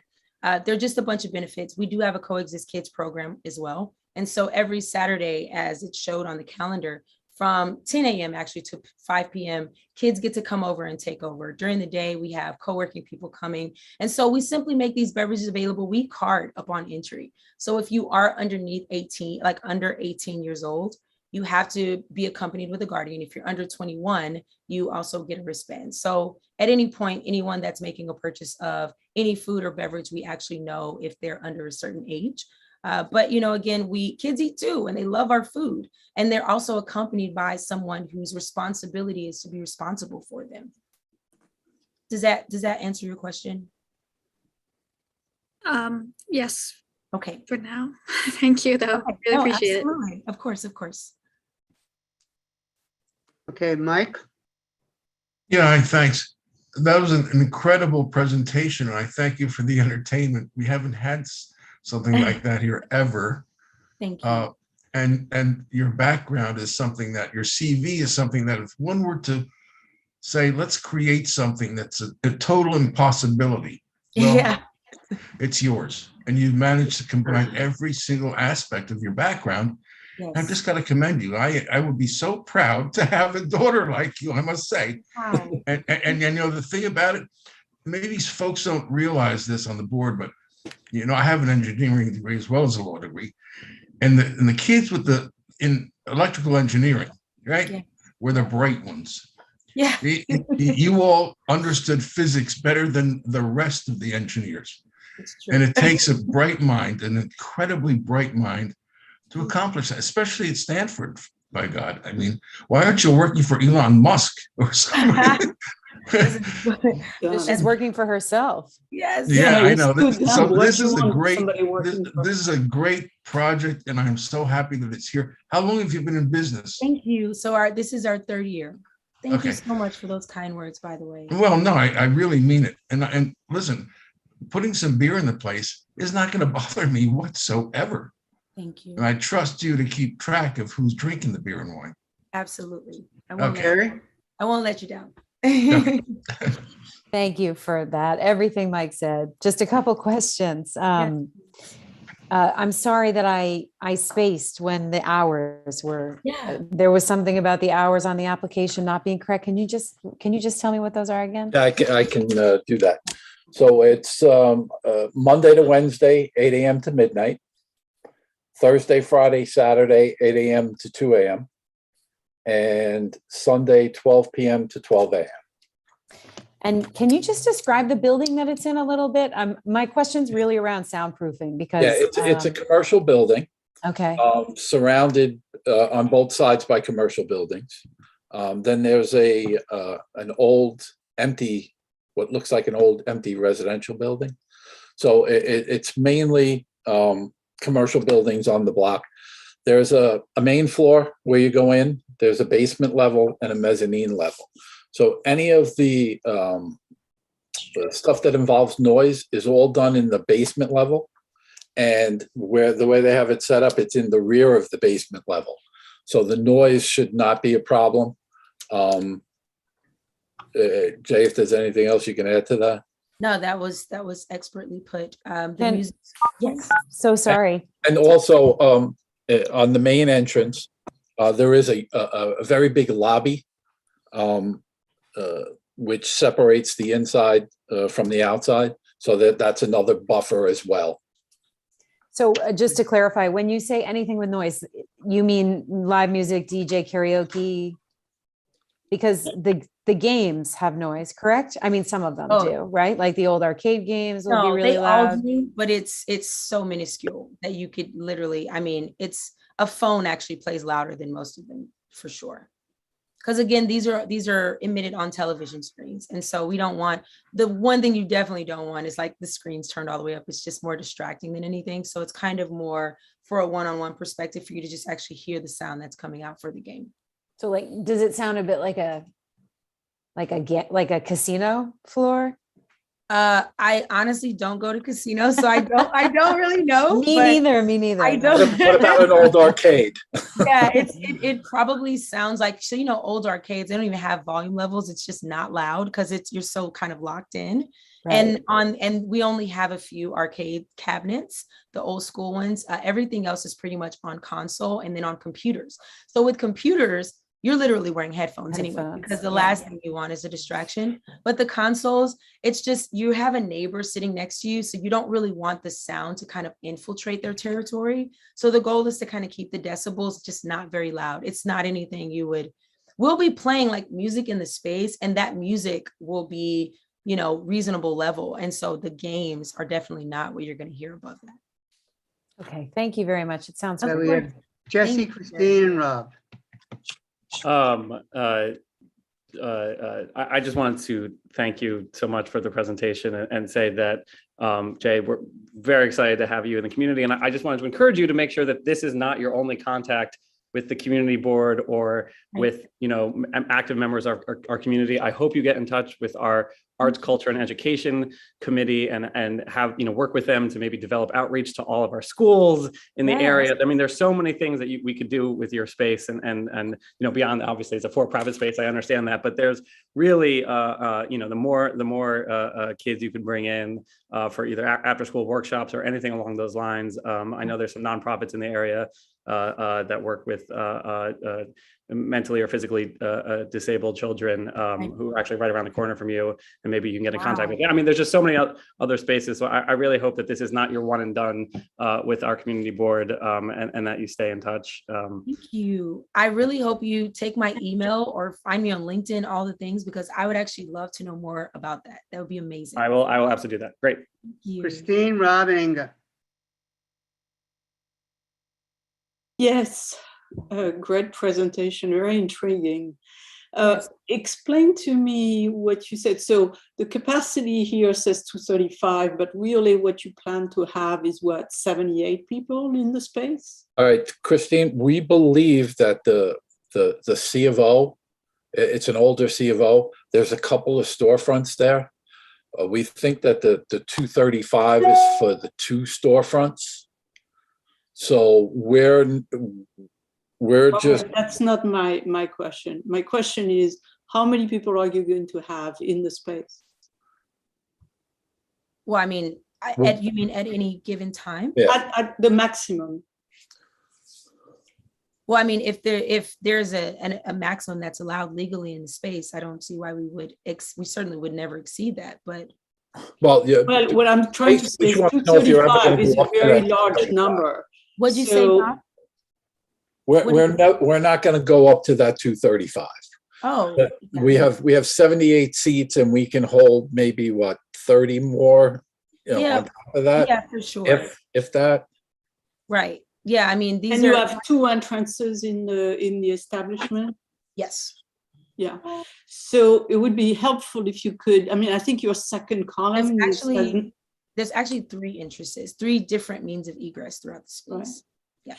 So if we could correct that second column, because that's not the way we look at it normally. I mean, what we look at is how many people you're going to be licensed for, how many people will be in the space. Okay, so, I can do that. Yeah. So if it's 78 plus 30, it's 110 or whatever, right? Yeah, around that number. Okay, right. I understand. Okay. And Christine, I also know that there was a concern about the queuing. Let me get to that for one second. Let me get to that. So Jay, you were explaining, Jay, the way that you said the operation is behind the lobby. Yes. So you Yeah. have to get in the lobby in order to get to your space? No. We actually created a lobby area. So it's a storefront. When you walk through the door, there's a front desk immediately there. So you can't actually pass it. We even built a temp wall. So you can't go into the space without speaking. Oh, so you created a lobby in your Exactly. space. Yes, Right, okay. exactly. Mhm. And so in that lobby is that, and the second thing I didn't understand is whether, when you have all those sessions on your calendar, are those sessions where people come in and then they have to leave for the next session to take place? So they're actually both virtual and on-site. So the classes and workshops are available digitally as well as there. So if people choose to actually come there, if that's the part of their membership, they are welcome there. Like, I guess my question was, yes, if you have two sessions, one about one subject and another one about another subject, is typically would the people of the first subject leave altogether and then the next one would come in? No, I mean, to be honest with you, a lot of them are mostly done online. It's kind of a hybrid, because if you're not an ultimate member where you have access to the space during the day, you're probably not going to be there. The people that are more likely to come during the day are probably people walking by kind of curious about what the space is. And so they don't, yeah. So that goes to the question I had, Robert, which was, are there queues and are there people living at the same time? Right. So basically, when they go from class to class, no, they do not have to leave. But people are not necessarily going to stay till the end of the day. Right. So they will be leaving scattered. Yeah. But in case there's ever an event or a tournament where a bigger crowd would be there and you were worried about queuing being outside, this lobby is a perfect queuing area because it holds a bunch of people. So if people are waiting to get in, we're going to use the lobby first. If the lobby's not going to be enough, what we'll do is take some people up to the mezzanine area, which is where the food and beverage is, and have them wait up there until the spot downstairs is open. So we have two separate areas that we could use for queuing. But again, like Jay, how many times have you ever had people in Brooklyn online? Yeah. Yeah. I mean, a lot of it's hybrid for a reason. And honestly, people, while they want to be there, there are not excessive stays, if that's what you're wondering. And the truth is the traffic really flows very seamlessly. Right. The reason I'm posing all this question is that there is a building of 600 apartments across the street. Mm-hmm. There is my building, which is a little further down. And there are also 600, hotel room on the same block, very near to you. So it's a very mixed use block, and you have both commercial and residential in the same place. And we just want to make sure that, there is no disruption at night. Of course. Yeah, no, absolutely. These are honestly people that I built this world because we have things in common. It's a culture. Our interests are not being in any way disruptive. It's probably the antithesis of even what it means to coexist. So I think that this is something that every last one of those neighbors across the street are not only going to welcome, hopefully they'll join and support. Okay. Rob?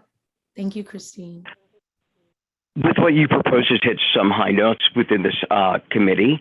What are your actual hours of serving liquor? You stated at 8 a.m. What time will you actually start serving liquor? So our evening events begin at 6 p.m. That's when we actually open to what I would say, we're open to the general public in terms of you can pass by during the day and actually check the space out, but we won't be serving any liquor until 6 p.m. and after. So why are you asking for such an earlier license? Well, it's more so just our hours of operation as a company. right? So we're opening up at 8 o'clock because if you think of, we've been called the Soho House for gamers in the New York Daily. Combine Soho House, the membership portion of having people come and congregate to network or vibe or build, and take WeWork, which we know how that sort of ended. But the truth is a lot of people simply either can't afford to spend thousands of dollars to have offices, but they do want access to state-of-the-art hardware and software. And we make that space available for them. These are also young professionals and adults. They're like everyone else on this call. So if you want to come in, I don't want to restrict your beverage. So for one thing, I expect you to be responsible. I also think if you're working during those hours, you're going to practice your discretion, and you're most likely not buying liquor. If you are, you're certainly not doing it in excessive or copious amounts. Understood, but within this district, we really have not given any liquor license prior. At least if it was, we made them agree that they would not serve liquor until at least 10 or 11 o'clock. Would you agree to such a thing? Because it's like you're setting a whole new precedence, which is going to completely change the dynamics within this district. Absolutely, I would agree to that for sure, Rob. I think that's actually a great suggestion. Hopefully no one's coming in wanting to drink. No judgment, but Inga. I have a question regarding the 235 capacity and the DJ music dancing. I think that people are going to stay with that. It's going to be like a nightclub atmosphere, and then they're all going to leave at once when you close. What other businesses are currently in this building? So I'll tell you that, is it Inga? Yes. It couldn't be further from what actually happens in our space. To be honest with you, those images that I showed you, that's actually what our Brooklyn house looks like. I would love to have a dance floor, but we simply have way too much hardware to have a dance floor. So, it's a part of the finding there just isn't any dancing at all. But the DJ, so one of the classes that we offer, we partner with Red Bull and Pioneer, and we actually offer these DJ classes. So one, it's not at all a regular occurrence. We are not a nightclub. If you see me and I'm that cool, then that's awesome. But we really are a bunch of really cool geeks repurposed. So it's far from a nightclub. But we allow them to showcase their DJ skills, especially when we have our Music Monday, because this is really their chance to shine. If you're learning, Serato and the software, you don't actually have anywhere to DJ because you're learning it. And so it's what time are those done? The Music Monday. Mm-hmm. Well, yeah, so music like the DJs. Yeah, so it's literally 8 to 10 p.m. So it's 2 hours. We open at 6. We have signups, people that can actually take the stage. And so between those 2 hours, and we're actually very, very rigid about it, just because we want people to be on time. And then we end it at 10. It builds the anticipation and the excitement.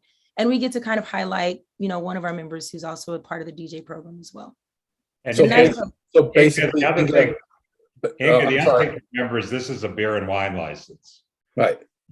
To me, it makes it unlikely it's going to turn into some kind of nightclub. Right. So basically, to quell those concerns, these are very time-oriented things, and they're not from 8 at night to 2 in the morning. So we're not going to have everybody there listening to the DJ and leave together at 2 a.m. That's why I wanted Jay to show the schedule of the things. So I don't know if you noticed that, but there are no things music-wise, the open mic-wise, the karaoke-wise that are at 2 o'clock in the morning. Okay. Robert, as you might have heard that we did with the Pod Hotel, will you folks agree there won't be live music or DJ after, say, midnight? Absolutely. Okay. Totally agree. Would be helpful, yes. And what are the other businesses currently in the building? I mean, I know a lot of rehearsal spaces are there for musicians in that area. Yeah. So I'm wondering, is it, full of drummers? Then it's fine, obviously, right. But full of crocheting or basket weaving or paint, I don't know. Next door is an escape room. Yeah. Okay. Well, it was. It's not there. Or it was, right? No, it's still there. Oh, it is. It's still there. Oh, is it? So, but what is that building full of? Do you know any of the other businesses in there? You know what? From my understanding from the management, it's such a smorgasbord of businesses that range from everything from fashion and design to finance. So I'm not sure the specific ones, but it seems to kind of be a cornucopia of industries in there. And a lot of it's 9 to 5. Yeah. Oh, yeah. So the really cool thing is that, yeah, nobody's there in the evening. Even the escape room, their hours, it seems like they open at around 1, and they've actually been leaving, it seems, around 6 or 7, especially during the week. Yeah. All right, thanks. So we'll hear from Candace, and then let's go to the public because it's 8:15 and we're only on our third applicant. So I think we got to move more quickly. What about Candice? Oh, okay. Yeah, Candace. Candace and then the public. And Nellie, could you move Tim Jack over from the attendee list? He has his hand up. I was just going to ask about the food and if that was going to be available to the people that are in the building, or are they going to have to pay a membership? Oh, no. So you don't have to be a member to enjoy the space. You can literally pay that daily fee. You're actually buying food and beverage like you would anywhere else. So it's definitely available, and I'd love for you to try it. That was my question. Thank you. The daily fee, if you wanted to buy food or drink, that would be on top of the daily fee. Correct. So basically what we've done is instead of you paying all the coins, you don't have to, it's all coupled in one amount. Okay. Mhm. But the daily fee is just to get you in. Correct. Everything else is on top All of the free games you want. Yeah. Okay. Nellie, do we have anybody from the community? Yes, we have Tim. He's already in. Okay. Tim. Hey, how's it going? Okay. How's it going? How's everyone doing? Good, Tim. How are you? Good, I'm good. So I'm actually here to speak on behalf of CoExist Gaming. I'm actually a member myself. My name is Tim Jack. I'm actually an Emmy award-winning TV producer, and I come from like the older generation of video game players. So I grew up on playing some of the classics, but I've also dabbled in some of the newer stuff. And one of the things that I love about CoExist is kind of like, it is a place of very diverse, but very similar, like-minded folks. We come from many different industries and backgrounds on our daily lives, but we can coexist together on our nostalgia, as well as just our interests in terms of video games, tech, finances. And, me being in the film and media industry, sometimes I'm just drawn to certain types of things visually. So I love what the space looks like. It's very colorful. It has a lot of dynamic imagery to it. But at the same time, it has this very mellow feel. You would think those two things wouldn't happen, a lot of lights and colors, but very chill, very mellow. And I feel the space is very unique. And I used to tell Jay all the time that she's ahead of the curve. And I think now with the way the world is moving and it's changing, the curve is finally catching up. And sometimes you just need a space as a professional, as an adult, where you could just go, relax, maybe have something to eat or something to drink, spark some nice conversations, talk about good times, both old and new, and just find your bearings again, so you can start your day or your week. Okay. Well, listen, thanks for Thank you. Thanks for coming by. We appreciate people who come to say nice things about the applicants. now it's less in your self-interest. Nellie, looks like we have one more person. Ahmed. Thank you, Tim.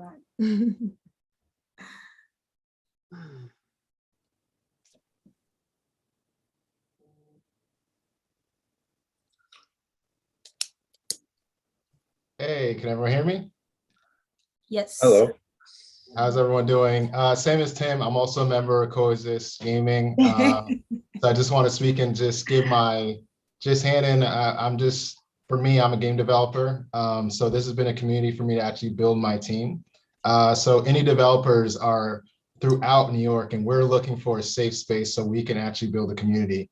And Jay at CoExist Gaming has done that for us. 5 of my employees when we started our company actually came from CoExist Gaming, just through meeting them and innovating through that space. So it's not just a space to just go out after work, but it really builds community. And not only that, it's a safe space for us. And it's always been a safe space. And I'm just really looking forward to her next journey and you guys, being a part of just getting this together. So I just wanted to get my vote in there and thank you guys for the time jumping on. Hey, Thank you for coming Hey, by. thanks, Ahmed.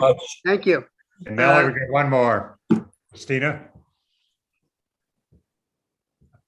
Robert, while they're moving her over, do you have a new maximum capacity number, or do you want to get that to us?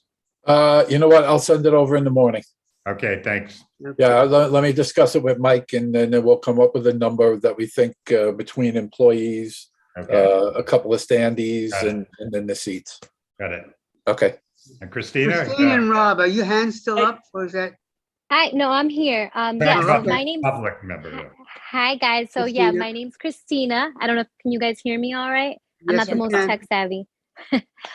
So my name's Christina. I'm also a member of CoExist and a good friend of Jay. I just also wanted to get my vote in here and second what Ahmed said about it being a safe space. My background is in event production, and I've also launched event spaces all across New York City. I'm at about 20 at this point. And just as a person who's watched her build this, like, I love her vision. She executes. I've watched her really turn this dream into a reality. It's been surreal to watch this presentation because she's really taken this all the way. And I know that no matter what you guys vote on, you guys can count on her, like, really creating a safe space more than anything. Like, whatever she does, it's always beautiful, well organized. You guys have nothing to worry about. She's a good one. Okay. Thank you, thank you. I would entertain a motion from somebody on the Now, committee. let me just I'd like to summarize. place a motion based I upon the have one more stipulations. Oh, yeah. I just want to raise people's awareness. It is 20 after 8, and we have 7 more items on the agenda. So does anyone have anything very, very important to them about this? Christine is Very important. Okay, come on, let's better go. look to that. So You set the bar for yourself, Christine. there are no trees in front of your store, and I would love for you to plant a tree. Oh, that's awesome. If I could find some dirt and concrete. No, I mean, you have to order a tree and, plant it and just get with How about this, Christine? If you become a member, I will plant you a tree. You're going to plant me a tree before I am a member. All right. Okay, to summarize what we have, the changes are, it's a 2 a.m. closing on Thursday and Friday. The applicant's going to get us a new maximum. And Saturday. Yeah, we are. I'm only talking about the changes. Okay. Yep. Thursday and They're going to Friday. get us a new maximum number of likely capacity, which will be well under 235. Yes. And we have 2 additional steps. There'll be no alcohol service prior to 10 a.m. daily, and there'll be no live music or DJ after midnight daily. And does someone want to make a motion? Well, there are 2 more things. Motion. First, it says that there is no vestibule with the establishment, but we had a discussion that there was like a lobby. A lobby. Right? There's a lobby. So Okay, maybe we want to I can put that change in. that. And then I'm serious about the tree. Well, do you want some kind of stipulation? I think I'm not allowed to put that on anything Yes. on the sidewalk. Well, unless you are not allowed. I mean, but I know. try. They made me sad when they put that in the rider. I was actually pretty sad. I like plants. I'm plant-based. Well, why don't you put an application? I think she's saying her lease won't allow it. Yeah, it is. Yeah, but the Parks Department will allow it. Really? Yeah. Of course. Oh, wow. Well, you have to teach me your ways. I'm here. I will. Everyone might use. Christine, why don't you reach out? Okay, Christine, you're on the block. Yeah, let's do it. Okay, we got to move forward. I'm folks. sorry. Can you just say the step about the live music again? No live music or DJ after midnight daily. Okay, thank you. Okay. And 11 o'clock to serve alcohol. And you said AM? 10, Rob. 11 a.m. 11 a.m. to serve alcohol. Yep. Okay. Okay, got Before it. 11 a.m. Thanks, Rob. Come on, Is there a folks. motion, please? I'd like to make a motion to approve The the motion? stipulations. Thank you, Carrie. Is there a second? Thank you. All those in guys. favor? Aye. Aye. All those against? Those abstaining? Any present not eligible? Okay. Thank All right, you. thank you, Nellie. I'll get you the updated paperwork tomorrow. Okay. it's Welcome to the 8 minutes- neighborhood. I really hope Okay. it's 22, and we're moving on now to the Thank full you. liquor, wine, beer, and cider license applications, the full licenses. And we have Okay, 7 of these. right. So Bert, we're going to go to 15 minutes an applicant, barring seriously unusual circumstances. And if we go less The than only way 15 we're going to minutes, get done. we'll be happy about that too. Yeah. Okay, let's go to number 4, 119 West 23rd Street, the Postal House. Hello, everyone. Nice to see you all. Max Bookman. I'm an attorney. My firm is Pozetsky and Bookman, and I am here representing Poster House. We'll try to keep this brief. Poster House Museum, it's a not-for-profit. It operates a museum dedicated to the history and design of posters. It opened in June 2019. It's on 23rd Street between 6th and 7th. With me tonight is a few different people. Valerie Crosswhite, who is the board president of the not-for-profit association, not-for-profit company that runs Poster House. Julia Knight, she's the museum director.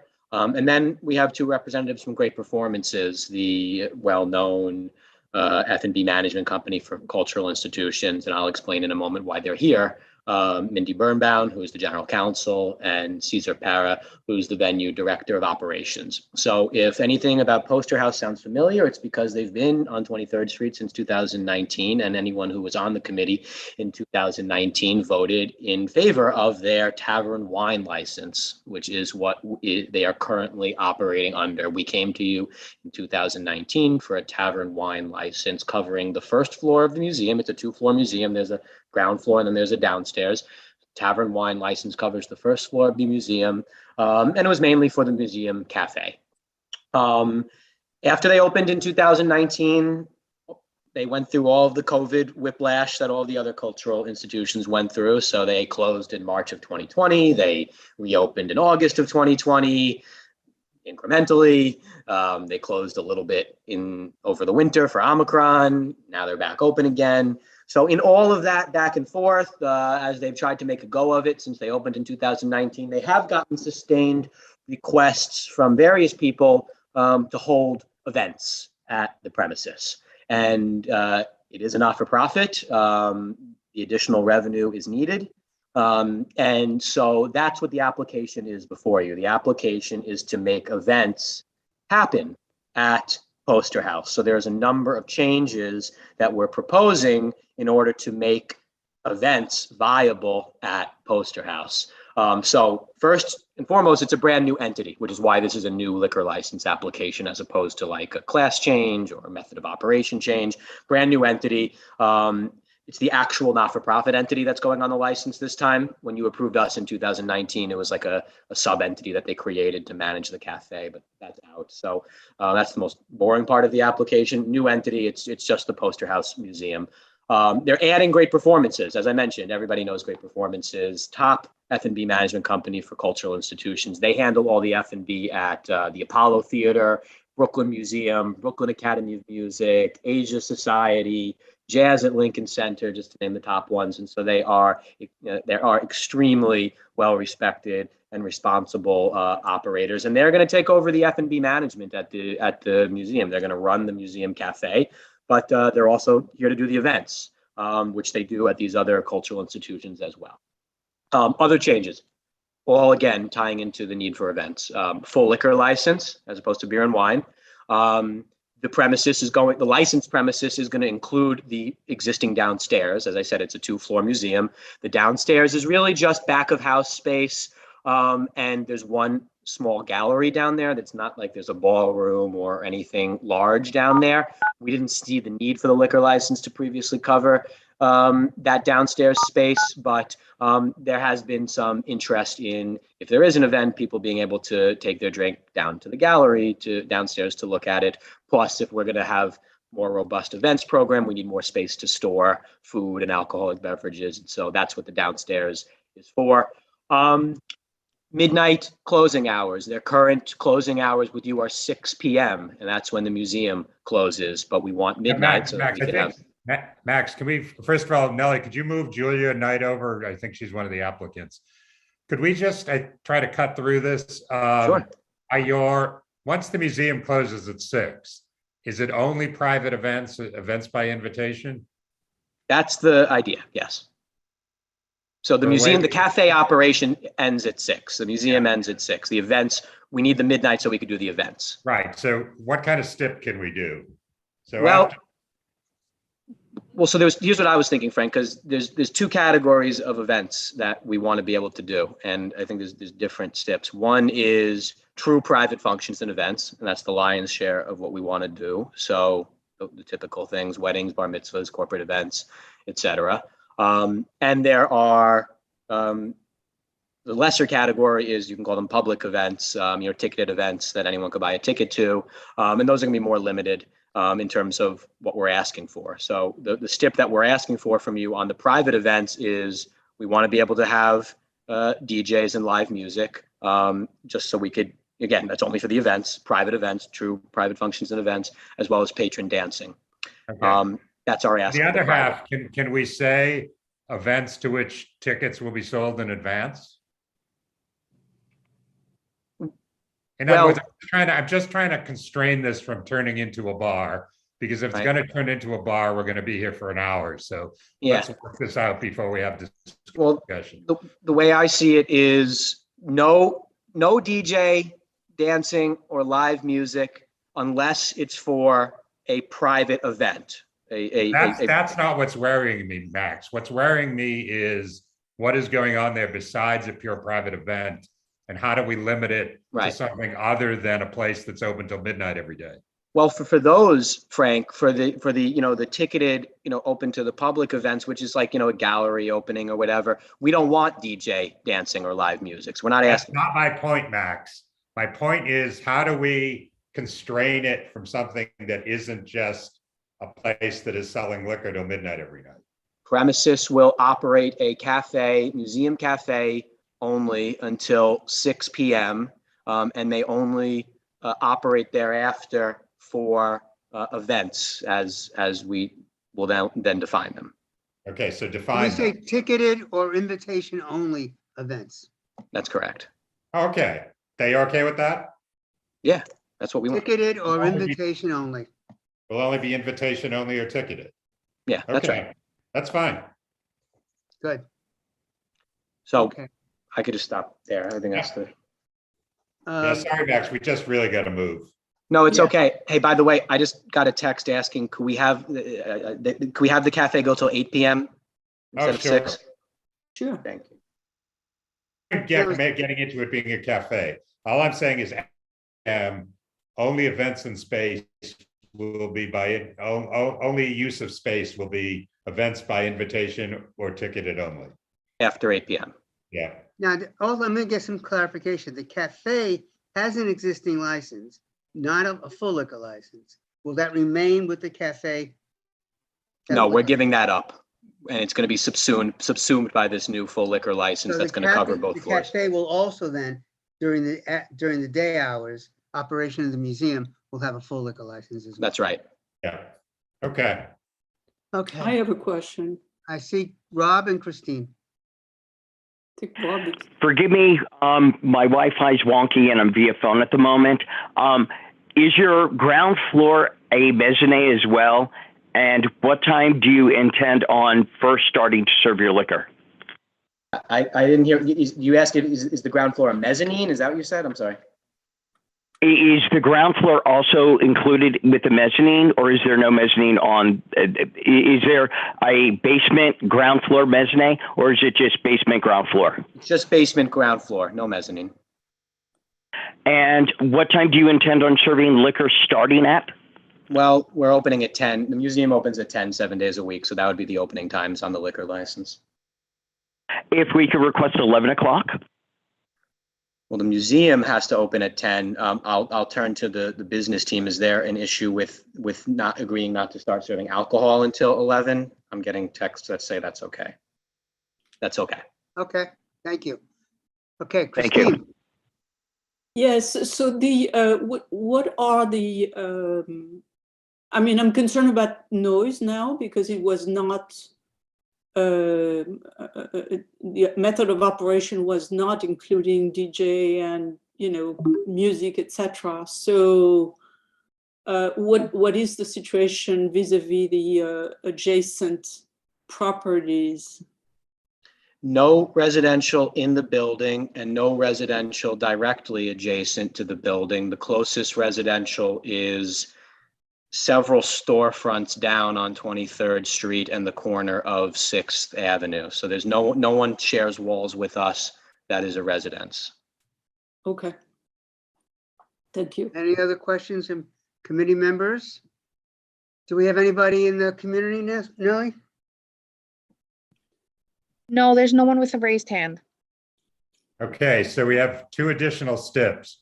After 8 p.m., only use of the space will be for invitation only or ticketed events, and all alcohol service will begin no earlier than 11 a.m. daily.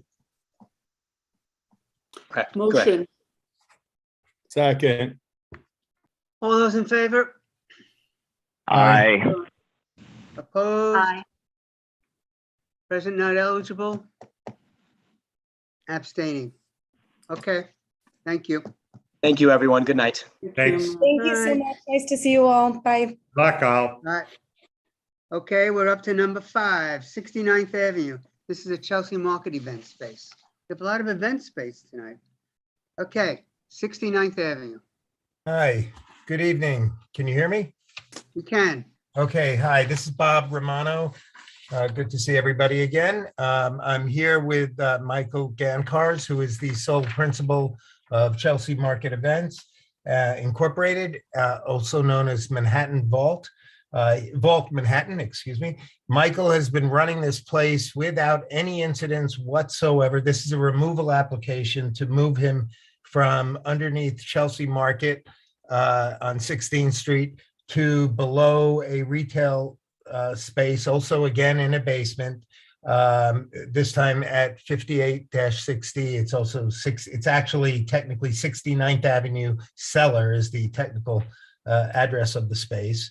It is a slightly smaller space than what he has been operating under. I would like to point out, if you look up the license, it'll show that it's been active for a year and a half, and that's because a year and a half ago, he switched the license, the class from it had been a private space catering facility, catering license, and he moved that to an on-premise 252 license.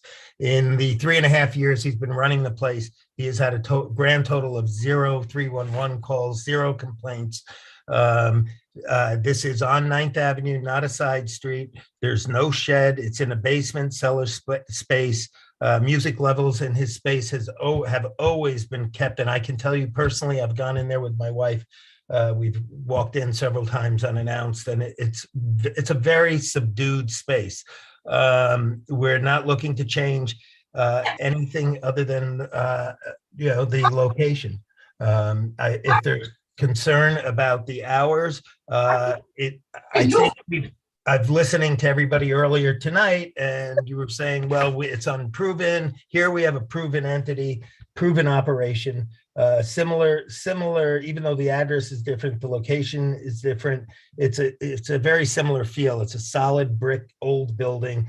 There will be a retail store above on the ground floor, which is actually looks like hopefully will be a liquor store that will close its doors significantly earlier. A very high-end wine and liquor store. And Mr. Gankars, who is here, I think you could say hello. Michael, are you? I'm looking. Hello, board members, and hello, Nellie. Welcome. Robert or Michael, so the retail space covers the entire first floor. There's no residential. Correct. On the first floor. What are the cross streets? 14th and 15th Street. It's directly adjacent to Old Homestead, in what would be the basement of Old Homestead. So it's north of Old Homestead. Correct. Because there's construction to the south. Correct. This is not part of the new construction. No. And I would like to point out the hours are critical here for him. And the reason is, and this is being an old man going in there, my wife and I went in there one night later than I'm used to staying up these days. And it was comfortably full, not crowded. He does have a security guard outside at all times he's open. to assure, and that was really not security. He wasn't worried about disorderly premise. He was more so to keep people from congregating out front. And the crowd that he had late night is the crowd that was basically employees of local premises that wanted a place to go. And this is what, that actually got him through some very difficult financial times, that particular crowd, the 2 to 4. And his existing license is 4 a.m. nightly, right? It is. And again, it checked off. I was listening to everybody tonight, and it was checking off all the boxes as you were saying, well, you could come back to us.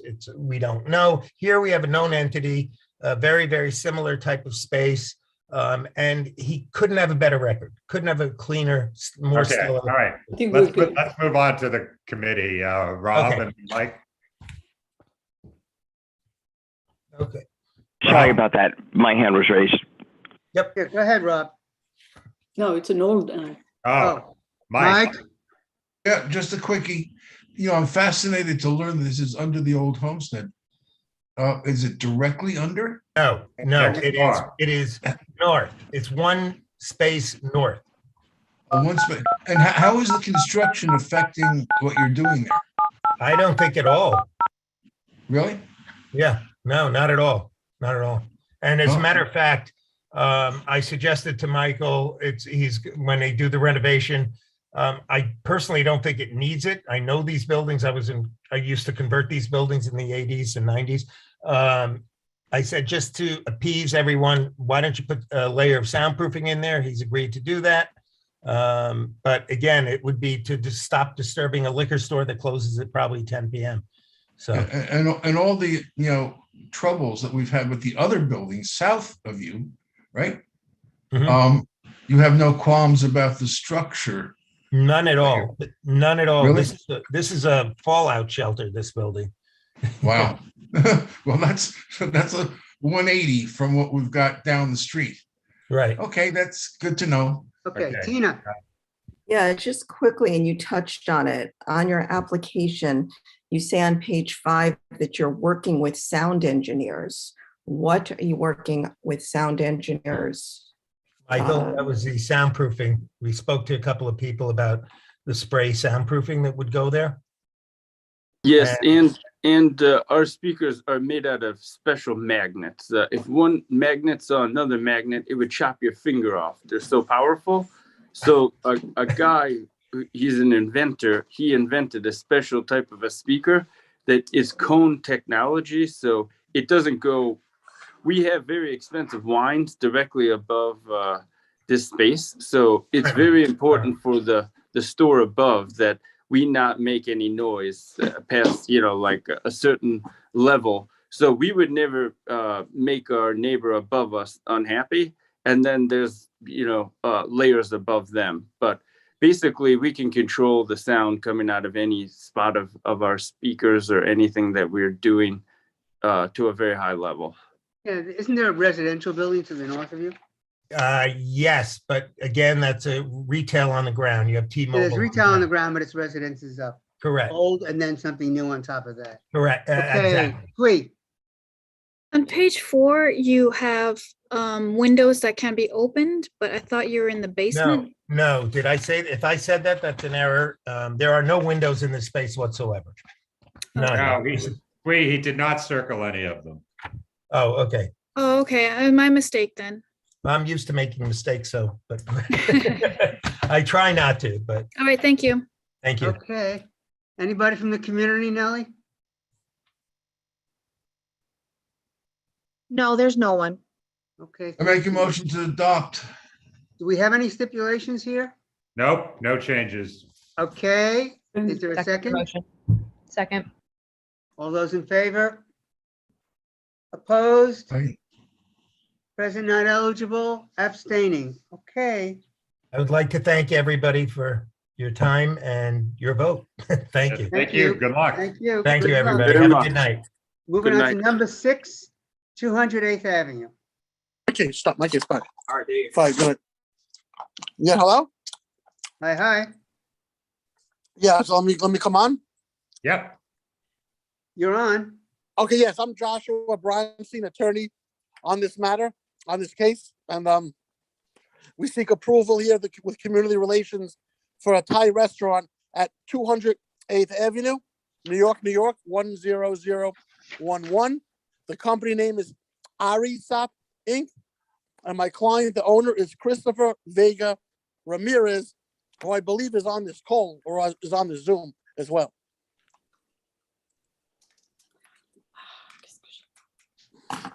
Okay. It looks like this was previously licensed as another Yes, Thai restaurant with similar hours. similar hours, not much of a change. Anybody on the committee have a question or comment? Nellie? From outside? No, there's no one. Okay. I'd like to make a motion that we approve this. Second. All those in favor? Aye. Opposed? Present not eligible, abstaining. Okay. Short and sweet. Thank you, guys. We're Number approved. 7, 320 West 36th Street. Thank you. Have a good night. Thank you, guys. Thank you. Have a good night. Hello. Thanks for waiting. Terry, it's all yours. Go ahead. Okay, this is the transfer application. This space is within the hotel located at 320 West 36th Street. The hours of operation need to be adjusted. A third don't care about you. Hello? Go ahead. Whoever was sorry. making the noise muted themselves, Terry. Okay. Okay, so the hours have to be changed only because the hotel has asked us to go a little later because we are the only food and beverage service operation in the hotel. So the hotel would like us to close at 12, which we understand is everybody's out of the space during the week, and on Friday and Saturday at 1 o'clock. Everybody out by 1 o'clock. Otherwise, the floor plan is exactly the same as you approved for the previous operator. This operation will be serving food and beverage within the space and to hotel guests. There is no DJ or anything else like that. We would agree to the same exact steps that the prior operator had. In fact, the hours even that we're suggesting are less, I believe, than the previous operator had. Right. Terry, did you say you were looking for midnight Sunday to Thursday and 1 a.m. Friday, Saturday? Yes, only because the hotel, it's the only food and beverage operation they have within. Oh, this no, hotel. I just wanted to get it accurate. Yes, that's it. There's an inconsistency here. Yeah. Yeah, Looking no, no. back at the prior steps, you're not using the rear yard in any way, right? No, correct. No rear yard. That's why if you look at the diagram, you'll see that the rear yard was that small right-hand corner, Yeah. and that is no longer part of the licensed premise. Okay. All right. That's all I got, Bert. Okay. I see, is that Rob has his hand up? And then Tina? I understand this is a hotel, but would you be okay for a 10 a.m. serving liquor license? No, I don't think so in this case, only because the hotel is very conscious about keeping, they have a lot of European, or they had prior to COVID, and they think they will get them back. They had a lot of European guests, and they want to have the ability to have breakfast, which they're going to have breakfast in the mornings, which will be done here. And they want to have the ability that if somebody wants a Bloody Mary or a drink like that, that they'll be able to have it. The restaurant itself is not really going to be, other than hotel guests, isn't going to be ramped up until somewhere around 11 a.m. anyway. So I don't anticipate people coming in from the street to serve. We're really just looking to serve the hotel guests.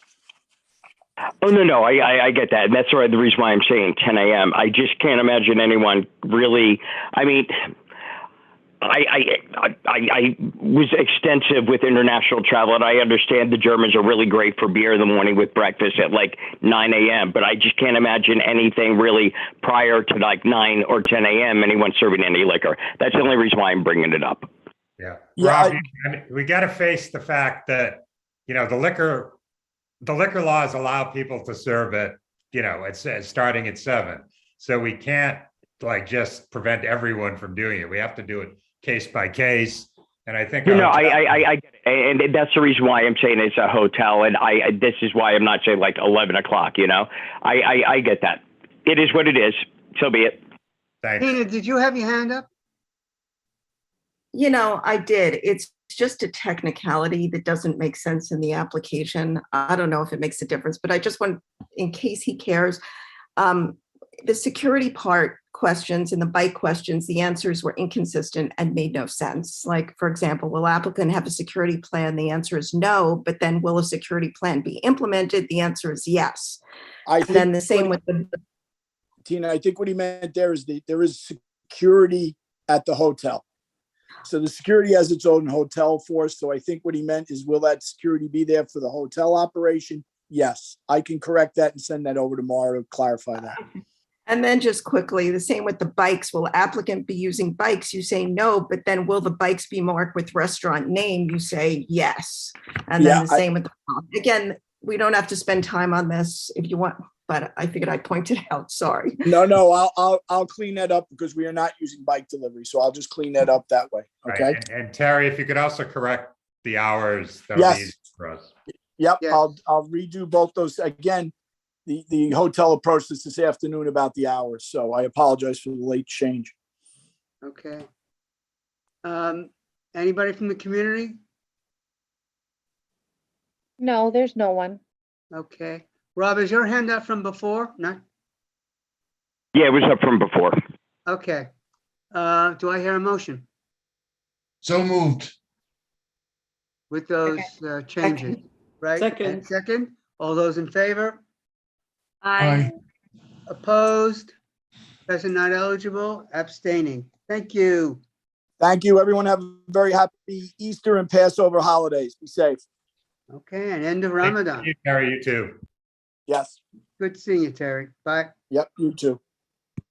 Number 8, 358 West 46th Street, J Entertainment Group, Inc. Who do we have? The applicant present? Oh, you're muted. Hi, I'm sorry. Virgo, this is the owner of J Entertainment. But Virgo's rep. Oh, there you go. Okay, I'll let you go. Oh, okay. All right, so my name is Virgo Lee. I'm the liquor license consultant for J Entertainment Group, who is the applicant. I'm joined by Jack Yi Wu, YIYI, who is the owner of the new restaurant. The restaurant was previously a Japanese full-service restaurant known as Sake Bar Hage 46. And they moved over to 245 West 51st Street. And Jack took over the space. He intends to keep the method of operation the same, which is full service and primarily a dinner service. He's requesting for hours of operation 5 p.m. to 2 a.m. from Monday through Friday, and from 2 p.m. to 2 a.m. on Saturday, and on Sunday, 2 p.m. to 1 a.m. And he will self-manage the restaurant. He has over 12 years of experience in the food and beverage business. He previously operated a French restaurant at 55 Bond Street called Le Philosophe. He presently owns Hachibe on East 53rd Street, and he also runs a bar there. It's the same location. And he intends to bring a tapas style Japanese food, which is small plates, to accompany to be accompanied by beverages, alcoholic beverages. And he can answer any questions about the menu and his operation. So Virgo, I just had some questions about the space because you have both a cellar and a basement. Correct. According to the CO, yeah, it's they a couple called steps down, right, from the sidewalk? Correct. Yes, Okay. they called what is commonly called the garden level. The CO calls it the basement. Okay. And then right. And then, And then what of course, is- the cellar is what's the the- mechanicals, the boiler, and has some storage. Right. What's the connection between the main floor and the first floor, which only seems to have 8 seats? Is that Correct. just- It's that's more right? like a mezzanine. It's more like a mezzanine. Ah, okay. Yeah, it's more like a mezzanine, and Jack intends to put 4 small tables up there with 8 seats. So it's 4 small tables, 2 seats per table, in case that there's a busy night, and then you have the extra space to accommodate guests. The previous owner used it as an office with, a minor storage. Okay. And I see you're doing open restaurants. You'll agree there's no music or amplified sound outside? Agreed. We'll agree to that. Okay. Okay. And you've agreed to our 10 and 11 hours, I see. Yes. Great. Any questions, comments from committee? Anybody in the community, Nellie? No, there's no one. Okay. Do we have a resolution? Carrie? Sorry, could you just repeat the hours again? Because I heard 2 different things. From Monday through Friday, 5 p.m. to 2 a.m. Saturday, from 2 p.m. to 2 a.m. and on Sunday, 2 p.m. to 1 a.m. So Frank, did you say something different? No, he was talking about the outside. I was talking about outside. Thank you. Sorry. Yeah, Okay. sorry. Yeah. Sorry about that. Great. 10 and 11. Thank Yeah. you. Okay. And the prior license here had till 1:30, so the hours aren't really changing. Okay. Thank you. In the same range. Um, Peggy, you have a hand up? Yep, just one question. I know the neighborhood associations were notified, but was there any, comments or questions from the neighborhood association? Yeah, we sent out email invitations to the West 46 Block Association, the West 44th Street Block Association, and West 45th Street Association. And we offered them Zoom meetings. I asked for 5 to 7 days prior notice so I could set it all up. And I also invited them to attend tonight's public hearing, and no one responded to me. And the office received nothing, no written community comments. And is there anybody from the community out there, Nellie? No, there's no one. Thank you. Okay, do I hear a motion? Motion. And do I hear a second? Second. Thank you. All in favor? Aye. Those opposed? Present not eligible? Those abstaining? Thank you. Thank you and good night. Good night. Okay. We have now number 9. We're moving quickly. Good. 744 9th Avenue, De Souza. Hello. Hi. I'm Samara De Souza. My husband and I own and operate Nelori Grill on 744 9th Avenue, and we're applying for the liquor license for our establishment. Are you already open? We are. We've been operating since October of 2020. Okay. With wine and beer, or just with no license? No license. This is for a new license. Okay. The previous owner, right? And it's a small space, right? You have 9 tables and 18 seats. Right. Correct. I think on page 2 of the form, you or your representative mixed up the capacity and the maximum numbers, because your C of O has to be bigger than the maximum you expect. Do you have the form there? Not in front of me. I'm sorry. Let me just pull it up. New address.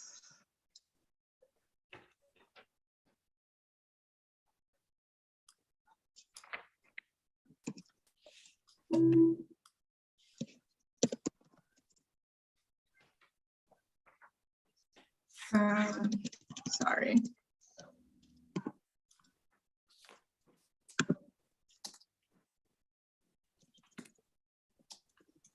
I was the one that filled out the form, so the mistake Okay, was so on mine. page 2, where you have the inside occupancy numbers, Mhm. what's your C of O? Is that 22? See what I'm saying? If your C of O is 18, you can't have 22 people in there. Our maximum capacity for the entire space would be, I mean, with workers and our patrons, it's 22. Okay, and how about the first number of 18? Do you know what your C of O is? No. Certificate of occupancy? Oh, well, that's the 22 people, no? That's 22 as well? Okay. So I'm going to change that 18 to 22. Okay. And then on page 5 of the form, there are a few questions you didn't answer. 1, 2, 3, 4, 5. The 7th and 8th question, are you going to have a vestibule within your establishment? A vestibule, like, You know, like a sort of lobby thing, you know? no, we don't have the space for Okay, that, no. and you're going to use a storm enclosure? No. No, okay. And then last thing, I just want to make sure you understand, you have very early closing hours, 9 and 10. So that means when all your customers have to be gone by 9 and 10. It's not your last reservation. It's Right. not. We, Mondays through Thursday, we seat our last table at 8. Okay, so then I think we probably need to expand these hours after 9 because they're not going to be gone in an hour, right? Right. So you want to make that 10 or? Yeah. Or So 11? Monday through Thursday, 10 o'clock, and then Friday, Saturday, 11. Okay. Okay. And then Sunday, 9 p.m.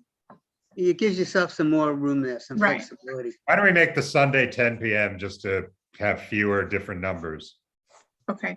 So we'll do Sunday to Wednesday, 10 p.m. and Friday, Saturday, 11 p.m. Okay, yes. Any questions from the committee? And the community, Nellie? No, there's no Oh. one.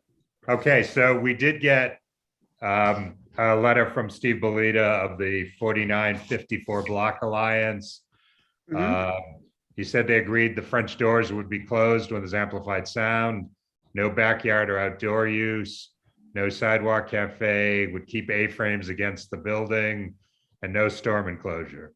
So with that, he said if all that is agreed to, they recommend approval of the application. And it seems all that's been agreed to. Yep. Motion to approve.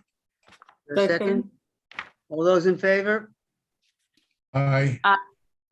Opposed, abstaining, present not eligible.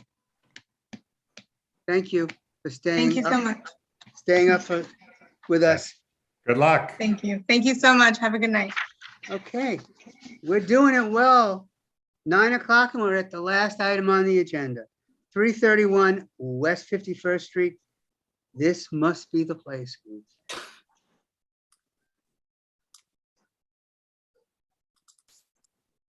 Applicant here? Barbie has to unmute. Can you guys hear me now? Yes, we can. All right, great. Hi, my name is Barbie Chong. So I'm opening a restaurant, a new American and Mexican cuisine restaurant, which offer brunch, lunch, dinner, and kids menu throughout the day. I'm renting a space located at 331 West 51st Street. Commercial property has been operating as a restaurant since 2001. I'm not increasing the density of the on-premise location in the neighborhood. I'm merely reopening one that has been there for more than 20 years. I'm looking for a liquor license to add our upscale food fare to the gourmet offering in the neighborhood. I'm seeking a license to offer cocktail, wine, and beer to pair with our food. Our menu offer from guacamole and chips, roasted cauliflower, burger, taco, fish and chip to kids grilled cheese on the menu. Our menu are diverse and appeal to the wide audience. Our business serves to enhance the impact gourmet eatery have had and continue to have on the neighborhood. We are a restaurant with bar, not a lounge. We are family-friendly restaurant. We are the only restaurant on the block that provide kids menu and high chairs. I have been in the restaurant industry for more than 15 years, and this is our third location. And I'm a minority women-owned business, which not many exist nowadays. The restaurant community has played an important role in bringing people and enhance the vibrancy of our street. These are the things that encourage guests from near and far to visit. Our business will provide positive contribution and enhance the culture to the community. So our business hour will be the same as per licensee, which they have approved business hours on Friday to Saturday to 2 a.m. So we want to have the same method of operation hours as theirs. And they haven't received any sort of complaint during their past 4-year business week in that locations.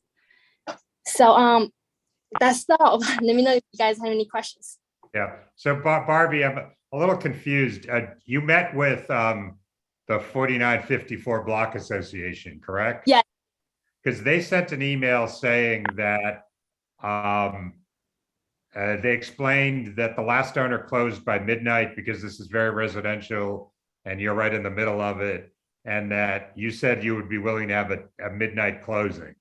Do you remember any of that, or? Yes, I did offer them say that if the community will also require me to have the stipulation with you guys saying that we can open up to 2 a.m., I'm willing to sign a stipulation with the community board. Okay. Let me just check. So the prior place here was this place, was a Southern restaurant, Spoon Fed. Yes. And let me check what their stips are. But Bert, Okay. you can go on while I check that. I want to see what time they had. I see, Rob, your hand is up. And Tina. And Christine. Sorry about that. As a restaurant, not being a hotel, 9 a.m. is a little early. We don't do liquor until about 11 a.m. So yeah, we tend to offer the breakfast. We pair with our food. So a lot of customers will typically order mimosa and panini with their breakfast. So I think that would be helpful for us to have a liquor license during that time, because a lot of people will order, like I said, will order mimosa. It's very light liquor. It's not like anything like strong. Well, what about just doing that maybe at 10 a.m. on a Saturday or Sunday? That's fine with us. Sounds like you got it. And Okay, how about Tina. weekend? How about weekdays? So we can normally want to open early. We can open early, but we won't serve any alcohol like he suggested to 10 to 11 a.m. So what about 11 and doing 10 a.m. on Saturday and Sunday? Yes, 10 a.m. and hold on, it's 10 a.m. to Saturday and Sunday, Friday, Saturday, and Sunday, right? Is that what you meant? No, what I meant was Monday through Friday, doing 11, and Saturday and Sunday at 10. 10. So what we want to do is we want to open early to offer like coffee and breakfast to customers. You can still do that, but it's just like within this neighborhood, we really don't do liquor prior to like 11. We used to have blue laws a long time ago that we didn't serve liquor at all until like past noon time. So, I mean, a lot of this is slowly changing, but we're trying to keep like everyone pretty much the same and, not serve alcohol too early in the morning. I mean, if someone can't wait, if you're a hotel, it's one thing, but I mean, serving alcohol that early in the morning, it's just, why do you really need it? I mean, I don't understand.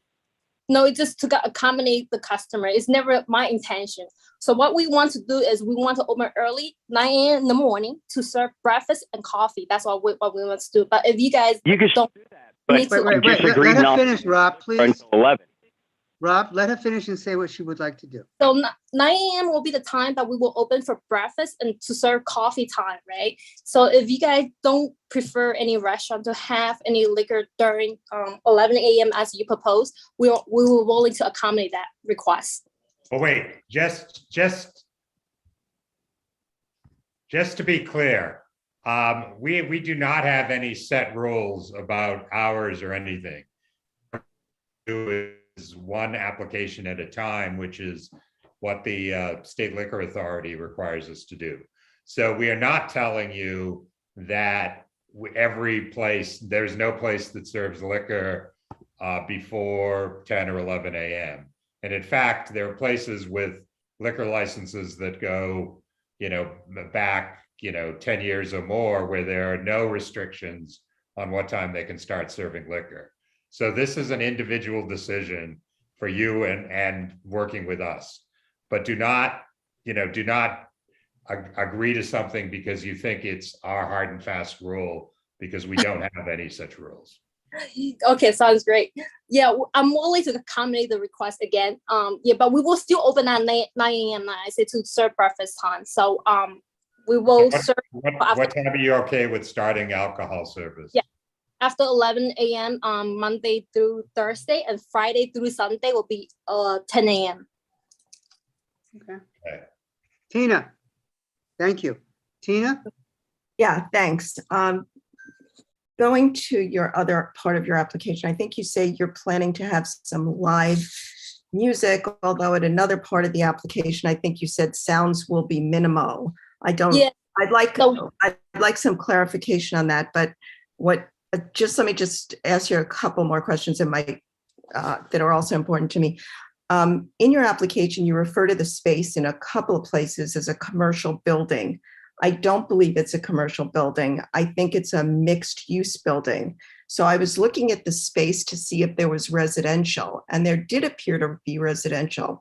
So I went back to your application, and there seems to be different terms that are used. You say you have a cellar, you have a basement, you have a first floor, and you have a second floor. All those 4 terms were referred to. Okay, let me explain that.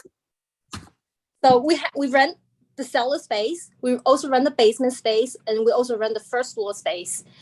The entire building consists of 3 floor buildings. It's inside a mixed-use group. What's the difference between a cellar and a basement? So the cellar have no window whatsoever. The basement space does have a window and storefronts. So Bert, it's like the prior applicant. To get to the main floor, down below, you step down about 2 or 3 steps. Okay, and I guess the C of O's consider that a basement. Okay, so then just going, now that you've clarified that, there's the cellar, basement, and the first floor. Yeah. There's residential above there, and you're saying live music, and then that terminology, it'll be minimal. Have you spoken to the people that are in that building, or is it soundproof? Yes. Or I spoke to Eileen. She's also one member of the Black Association. She's fine with it. So we and Eileen has raised her hand to talk, so we can hear directly from her. Yeah. So we won't use amplifier. We won't use amplifier. The sound will be very minimal. Our live music will stop at 11 p.m. the latest. Okay. So just to fill some people in on history, the recent place called Spoonfed, probably opened 6 years ago. They used both floors. They agreed that live music would be limited to no more than 4 performers and wouldn't be amplified. And their closing hours were midnight and 1 a.m. Just so people know that. But we did contemplate live music here with the prior operator. The one immediately before that was a Russian cocktail bar nightclub, which caused huge problems for the surrounding neighbors. So I think everyone was somewhat relieved when a more regular restaurant moved in. Yeah, like I said, we are a very friendly restaurant. We not tend to open a lounge over there, so it won't be our sound will be very minimal.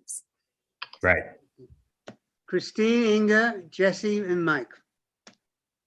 This is minor. I'm very much in support of the Block Association recommendation. And then second, you say you will have a storm enclosure. Is that on a private space, or is it in the street?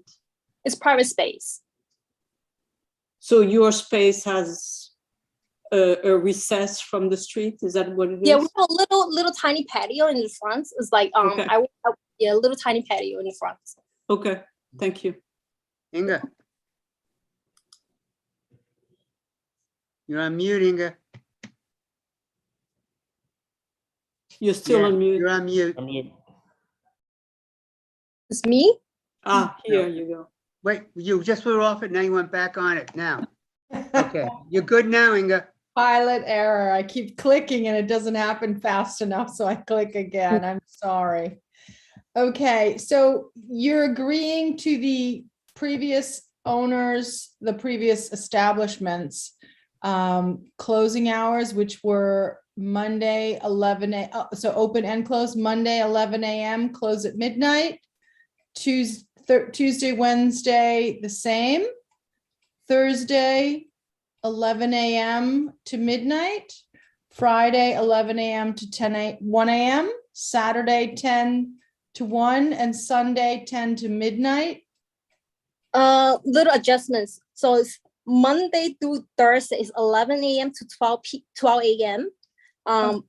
Friday through Sunday is 10 a.m. to 1 a.m. Well, wait, we're getting a little confused here. Is They that want to open for breakfast at 9 a.m. every day. They have I'm just agreed- talking about the liquor, Okay, yeah, they've agreed to liquor at 10 and 11. 10 on the weekends, 11 during the week.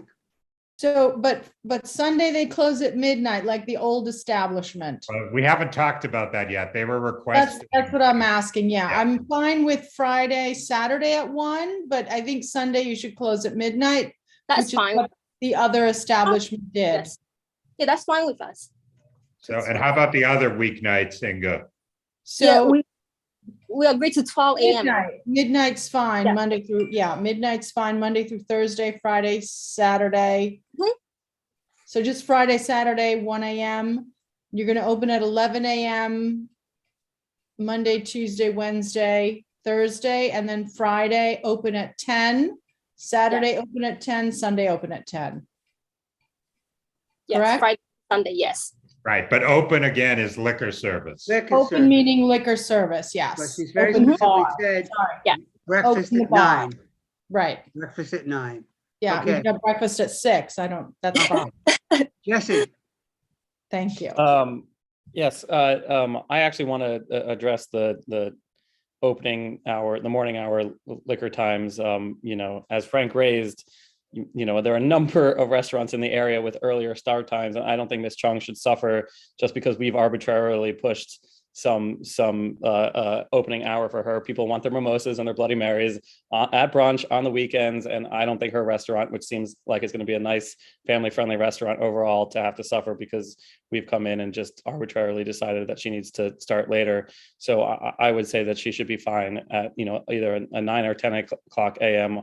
all week, every day of the week. That was agreeable to all the community members. well, we'll see. Okay, Mike? Yeah, I agree with Jesse. That's a great comment. We do not adhere to the blue laws any longer. And there are lots of folks who actually work late and get off at 8 o'clock in the morning. I'm talking about cops, other people, health workers, and lots of them go and have breakfast in certain places. And they might have, a Bloody Mary or something, it's the end of their shift, the end of the week, whatever. So let's not be guided by the blue laws. You want to go have a drink on election day, go do it. We're not living in Massachusetts in the 1700s. Anyway, that's my comment. Well, I suggest we talk about that after we hear from Yeah. the community members that want to speak. And actually, Mike, there are some places on election day, you're not allowed to serve liquor. Yeah, well, we're not in the Bible Belt there, Bert. No, I'm talking about, I go to Ecuador. Just in case you vote the wrong way. No liquor is served on election day. And I don't They think will not allow. and I don't think Ecuador is the only country like that. Okay. just widen your perspective. Yes, sir, I agree. Okay. Anybody else on the committee? I think we have somebody from the community. Nellie? We have Eileen Spinner and Leslie Williams. Okay, 2 members of the community. Eileen? Hi, yes, I have met the owners. I have met Barbie. What I think is my most important point I want to make is that there are several restaurants on our block that are like amazing community businesses. One of them is Vice Versa. We have a Japanese restaurant across the street. We have Ippido. All of these restaurants close well before midnight on the weekends. there's really no traffic that goes through the area. And this would be drawing in more traffic into the area when you have a 1 o'clock closing. I understand Spoon Fed had a 1 o'clock closing, but they rarely were open that late. And right now it's the rest of the block is really closes. They are closed and everything gone by usually midnight on the weekends and 11 o'clock on the weekdays. Also, the block has its problems. The buildings are built really close to the street, so sound travels up. And this is what we found, of course, with Vlada's. Spoon Fed, Randy, the owner, was very, very supportive of the community, so he understood the noise. And again, they really didn't wind up staying open that late just because there was no traffic. And, there wasn't that much traffic. It's also very strictly residential. Across the street, we have the Washington Jefferson Hotel. Across the street from that, we have supportive housing. We have residences on both sides, including myself next door. The building that this restaurant is in was recently sold. They are renovating the top 3 floors of the building, so there are no residents there at this time. But I guess they intend to have the residents at one time they will. But other than that, it's a fairly big, it's a residential community and we're very sensitive to noise. We also have women need on the block, which is always a perennial problem. As for the configuration of the restaurant, you walk down 2 steps into this little patio, and then you walk into the restaurant. And as Barbie said, you either have the basement where they have their refrigerators, and then the ground floor where they have their restaurant, and then up the stairs, there was space that Randy from Spoon Fed used as a private facility. I am a little concerned about too much use of the upstairs space because the sound does travel and it goes right into my living room. So that's the other issue, the sound, having the sound under control. Again, I just really feel that a 1 a.m. closing on the weekends doesn't sound too late because I've been listening to all the other restaurants. It's a little late for the block, considering how the block has been operating. And that's all I have to say. Thank you for listening. Thank you. Leslie. Well, I echo what Eileen has just said, because on our block, we have the problem of wind and we have the problem of lantern. And what happens is there's police sirens, ambulances that come by to those 2 locations on a regular basis. And from what I understand from the write-up, they want to put a street enclosure that will restrict these emergency vehicles from coming through. They will stop in the middle of the block and the noise will travel up to everyone in the neighborhood. It is really a problem if they are going to put an outdoor facility, according to what I read. If I'm wrong on that, please let me know. The second thing is, will they be using the backyard? How will that impact the people on 52nd Street? I don't know. I'm just throwing that out. How will that impact the building on the other side of this particular facility? Eileen is on one side, and then there's another building, a residential building on the other side. Have they been spoken to as well? So these are the questions I leave, and I'm concerned about the live music and also closing late in the evenings. That is a problem. It used to be a quiet block before wind and lantern, and we're living through a nightmare for the last 4 years. Thanks to our elected officials. Yeah. Leslie, do any of the other restaurants that Eileen mentioned have roadway seating? Only one all the way down at the, no, none of those she mentioned. There is one all the way down. It's, I believe, an Irish bar that's close to the corner of 8th Avenue and 51st Street, but next to it is the bank. So that's not occupied. But your point is the middle of the block, there's no roadway seating. And if there's no, it's a nightmare. If it causes a roadblock, they're gonna turn on sirens and everything else. It's a nightmare.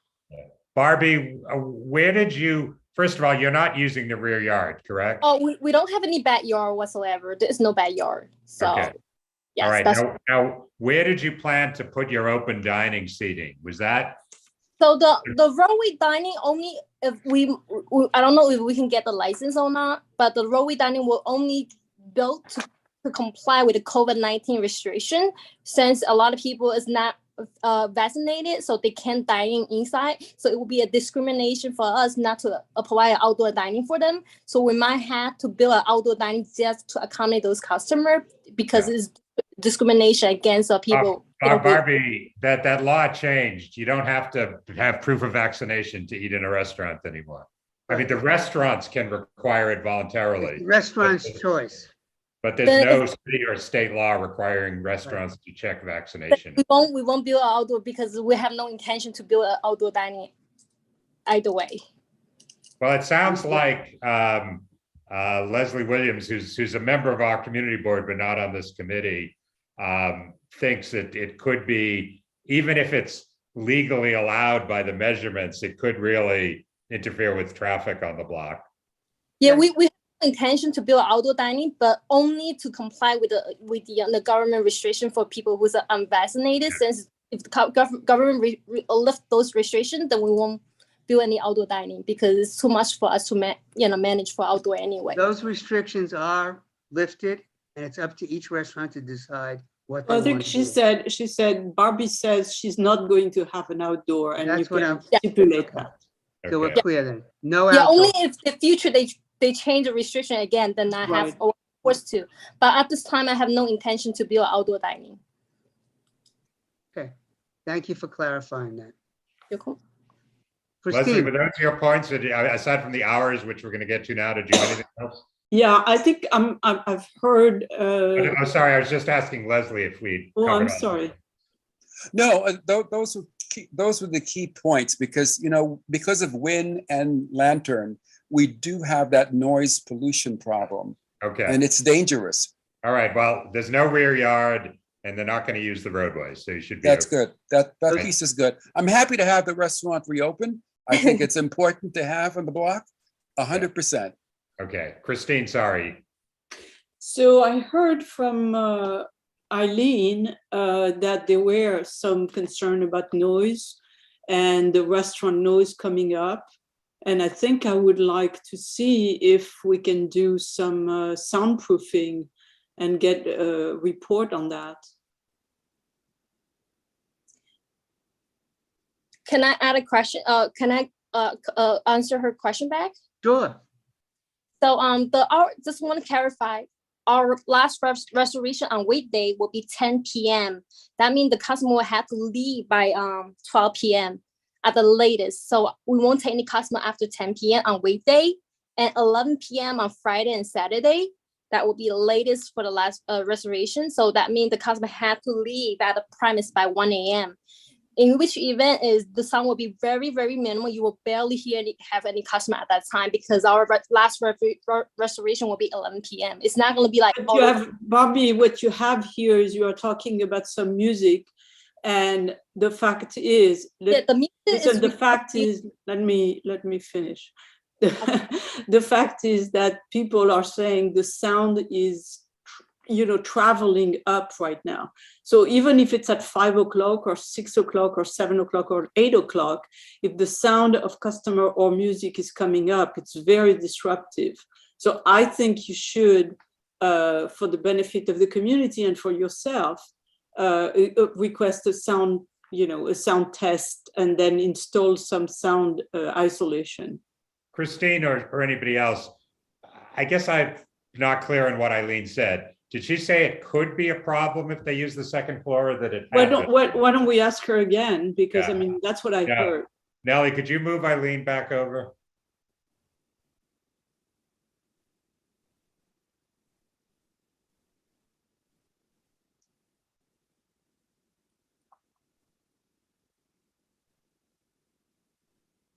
So Eileen, Eileen, the question was, what is the situation with the sound and the noise?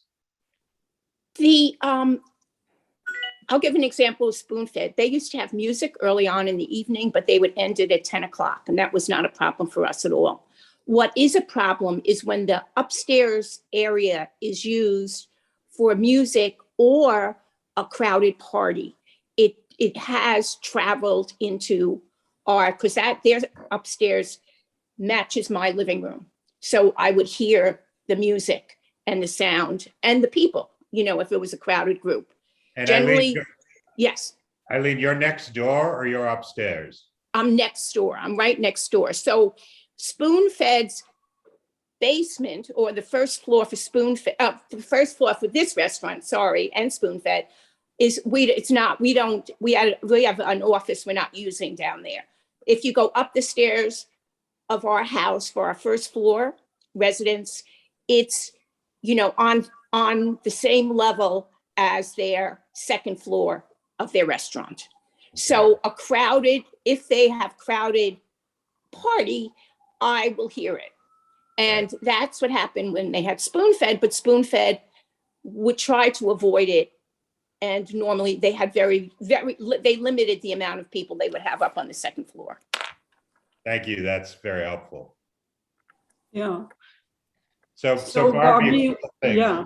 I think what you're hearing is if you want to use the second floor, there are probably sound issues that have to be solved.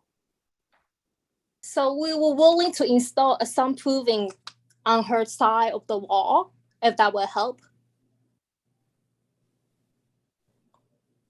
Of installation, maybe as insulation layers. I think on the second floor, you're going to insulate the whole room because we don't know exactly, or that's why we were saying, if you have a study made, these people can tell you where the insulation should go. So first of all, we were willing to insulate on her side of the wall if that would be an issue for her, but we never received any sort of complaint from any other resident in that area, which means right next to us, there's no resident complaint about noise come from either of the business before or from, you know. You're not responding to Christine's suggestion about having an acoustical study. I don't think it's reasonable for us to it is reasonable for us to have one of those reports since only one person's not happy with the sounds, but we were more than willing and happy to install a soundproofing on her side of the wall if that's necessary. Well, Barbie, my suggestion is that if you do that and this person is still not happy, we're going to come back and tell you, you have to destroy your whole restaurant and you have to do it the right way. Yeah. So you have to choose whether you want to take a risk. And by the way, this is not about a person not being happy. It's about the person, the sound level not being legal. Okay. Right. This is not about happiness. It's about a legal level of sound. And I'd add, Barbie, just 1 second. I also wanted to say that the Steve Bolita, the 4954 Block Alliance email also said that they asked if they use the second floor that they would soundproof it. Yeah, we will insulate on her side of the wall. It's not just one side of the wall we're talking about. So entire building? We're talking just that room, that whole room. We're talking about that room. Yeah, we're willing to do that. Yeah, we're willing to do that because we didn't hear any sort of complaint from the neighbor right next to. You're not open yet, are you? You're not open. So what do you mean they haven't? How would you know of any complaints if you're not open yet? But I sent it out the email and notification from sending the letter to the neighbors. No one even sending any sort of letter back to us in regard to the noise complaint and stuff like that. Well, that's why Steve Belida is there. He's the block association. He represents all these people. Oh, right. Okay. That makes sense. And he had a meeting and you were there and, this was the result of, that this is their recommendation to us. Then we will insulate the entire first floor. Well, here's the issue Christine and Bert have raised. You may not have to do that. The whole reason to get an acoustic report, and I know they're not cheap, is that they tell you what you have to do and what you don't have to do. And if, as Christine said, if you do the wrong thing, you may spend money and it may not solve the problem. And there might be different, easier things to do that you didn't know about. So that's really the decision you have to make. Yeah, that was outside our budget. We never budget for this acoustic report. I don't know how much it will cost me, but if it's anything reasonable in $2,000, I'm willing to spend it. But if anything more than $2,000, I don't. It's outside my budgets for the entire project. Yeah. Well, let's hear from Ted. Ted? Yeah, I've used Acoustalog many times to resolve issues with tenants, and he's around 1,500, and he's well respected on the community board. So if you want to look up Acoustalog, you should try that. But a lot of the things that Christine and Bert were saying tonight are correct about, there could be less that you can do and more affordable, because you don't want to waste money insulating it not being the right type of material. Yeah. I didn't know. It's money well spent. It's money well spent for the future. Yes. You're anticipating problems. Right. All right. Acoustic report. Okay. If it's necessary, then we will get an acoustic report. Yeah, and the company is Acoustalog, ACOUSTILOG. Okay. All right. Okay, have it. Can we go back to the hours? I think that's still. All right, so we have both. We have many both, different. We have both opening and closing hour questions. Yeah. All right. So the opening hour right now is 9 a.m., right? For the food, starting for the food wise, 11 a.m. the alcohol. Well, there seems to be, we're actually talking within the committee now. Wendy has her hand raised. Difference of opinion among committee members over whether there should be any limitation on the when you start serving liquor. This is a committee discussion because we have people at different places in terms of hours, opening hours, closing, when liquor is to be served. Wendy and then Christine. Just gonna lend my voice for the opening hours that I'm comfortable with the 9 a.m. I agree with Jesse's points earlier. Same here. Yeah, I am too. We're not talking 7 a.m. It's not a bar, so it will be people drinking with breakfast. I can't imagine knowing that space that people are going to go in just to drink at 9 o'clock. Inga? When you can go to Rudy's at 7. Right. Inga? That's true, Frank. I wasn't thinking of that. My main concern is Sunday morning, Saturday morning, just people don't want to wake up. If there are residents around, I think it should be 10. They could open at 7 on weekdays, but with alcohol. But I think weekends, I don't know, it could be a disturbance. But Inga, they are inside, right? Yeah, I don't know how noisy the place is, but yeah, I'm fine with the earlier hours. I won't oppose it for that. Yeah, we just asked them to get an acoustic report, so we're sort of pushing them in all sorts of directions. Okay, I'm good. Yeah. Let's talk about the evening. So, as I said, spoon fed at midnight and 11. And I will say, I went there after the theater, and there were people who went there after the theater. And it's very hard to eat after the theater, with places that are open close any earlier than midnight and 1. And I don't recall it being, overly rambunctious or anything like that. But I mean, I think that's really the call. If you see this as a theater district place, and there are Broadway theaters up on 50, 51, 52, you are cutting off their business with, an 11 p.m. closing. I would be comfortable with midnight across the board. But not 1 on Friday and Saturday. No. Okay. Because the Block Association said what? Can you remind me? Block Association said that they agreed to midnight. And I think what the applicant told us was that if we were going to require it too, they would be able to live with it. Yeah. Okay, we have Inga still has a hand raised, and Candace. She's leaving. But Inga is leaving, so go ahead, Candace. I know. I'm losing power. Uh-oh. So Gonna ask about the Block Association and what they had. I'm fine with the midnight as well, as long as the acoustical is fine. Okay, sorry. Thank you. I was like, it was going to shut off. I lost power or ran out of battery. I would be fine with midnight, but I think Friday, Saturday, they should have 1 o'clock. yeah, I would agree with Inga. Agreed, agreed. Well, wait, so so committee members sort of straw poll. Who thinks it should be midnight across the board? Okay, and who thinks it should be midnight and 1 on Friday and Saturday? Everybody else. Okay. Okay. Wins. Okay. This is all stipulating a sound. Yes, this is Or a soundproofing. sound study. Yeah. Yes.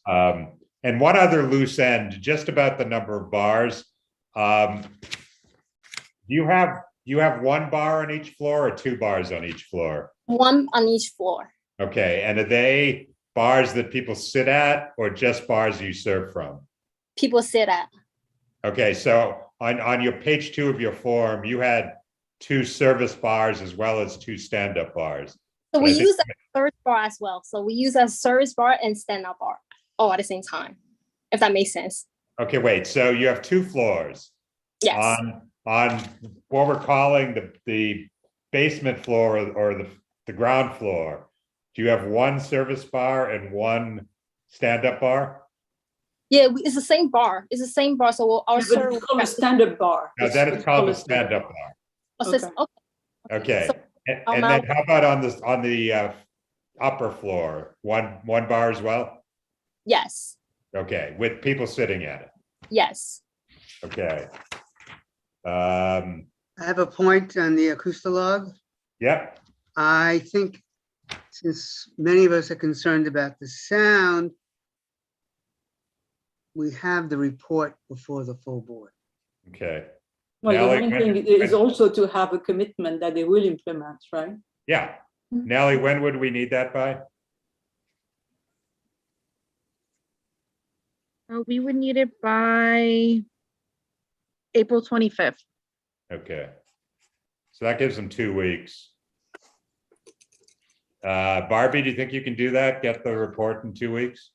I don't know. Do you guys have any suggestions which company? I know you mentioned one before. I'm not quite sure if they are available right away. Do you have any other people that was like suggestion that I can go for? Well, they are the people we see most often. And in our experience, they've sort of been able to do things on pretty short notice. Otherwise, the city publishes a list of licensed and approved acoustical firms. So you should be able to find that on a city website. But if you can't, contact Nellie at the community board office and she'll direct you to that. Sounds good. Okay, so we have Inga and Tina, and let's move towards a resolution here. Yeah, I just wanted to follow up on what Frank just said. We shouldn't, I know we use Acoustalog a lot, but that's not the only one. We shouldn't sort of insinuate that they're the only one. We should say there's a list with the city, use anyone you like, whoever gives you the best timing and best price. Mm-hmm. Yeah, I think Acoustalog only came up because we sort of knew, we sort of knew what the price was. Right. Ted knew. And I was actually surprised it was that low. Yeah. Tina and then Ted. Yeah, it's late. So I just want to go back for a second because frankly, I don't want to really vote against this, to be honest. So just to go back to the prior tenant, did he have until or she have until 1 a.m. on Friday and Saturday? Yes, that's exactly what spoon fed the prior tenant had. Okay. Midnight on weeknights, 1 a.m. Friday, Saturday. Okay. Ted, did you have your hand up? Thanks. Oh, no, Carrie. Oh, Carrie? I thought I saw Ted. Carrie. Very quick. Did we talk about what time the music needs to end? Did we stipulate that? Yeah, she said it would end at 11 p.m. Is that right, Barbie? Mm-hmm. Yes? The live music will end at 11 p.m. The recorded music will be ended at the business hour, which is like 12 to midnight, and then Friday and Saturday to 1 a.m. Yeah, no and live you music said the live music would not be amplified, correct? Yeah, will not be amplified, yes. Okay, and can you keep it to 4 performers or fewer? That's what the prior people did too. Yeah, we will do that. Okay, that's great. Thank you. Thank you. I want to make a motion. Wait, did we have? Wait, I got to summarize this mess. We've been talking Yeah, about, we're all over the place, so. anyone have any other issues? Okay, here's what I have. Okay. They can open at 9 a.m. and start serving liquor at 9 a.m. every day. Closing times are midnight, Sunday to Thursday, and 1 a.m. on Friday and Saturday. There's only 1 bar on each floor. And then additional steps are live music will cease no later than 11 p.m. nightly. Live music will be limited to no more than 4 performers and will not be amplified. There'll be no use of any rear yard. There will be no roadway dining. An applicant will obtain an acoustical report from a NYC licensed acoustical engineer, submit that report to the community board office by April 25. An applicant agrees to implement the recommendations of the report. Frank, didn't they already agree to do Monday through Thursday, 11 a.m. and then Friday, Saturday, and Sunday at 10? You mean opening? No. Correct. Serving liquor. Right, but we heard from other people, including Jesse and Mike, that they didn't think that was reasonable here, and we took a straw poll, and I think the vast majority of the committee favored no limitation on starting a time. Yeah. I believe there were like 4 Thank you. people voted for a starting limitation, and everybody else was okay with no limitation. Christine, you have your hand up? Motion. Incorporating all the stipulations that Frank just One second, summarized? Barbie, are you okay with everything I read? Yes, I wrote it down already, so I'll update the form. Oh, no, we okay. Oh, you all, Okay. okay, great. That would be even better. I will do- Okay. Christine, go ahead. Motion. Second. Second. All those in favor? Yes. Aye. Aye. Against? Aye or Abstaining? against? Okay, one against, abstaining, present not eligible. I think we're done. 9:44. Yeah, sorry to rush things along, folks, but today's my birthday and I was determined to get to. Frank! Birthday! I Happy was birthday. determined to get to We one need of to the have a few big restaurants. party. Happy One of the birthday, few Frank! restaurants that are It's actually open open past after 10 11, o'clock. yeah. It's nice when they're open Find late, a isn't it? place. Yeah. Go to take a degustation of whiskey. Yeah, exactly. Are we allowed to ask you how old you are, Frank? No. No.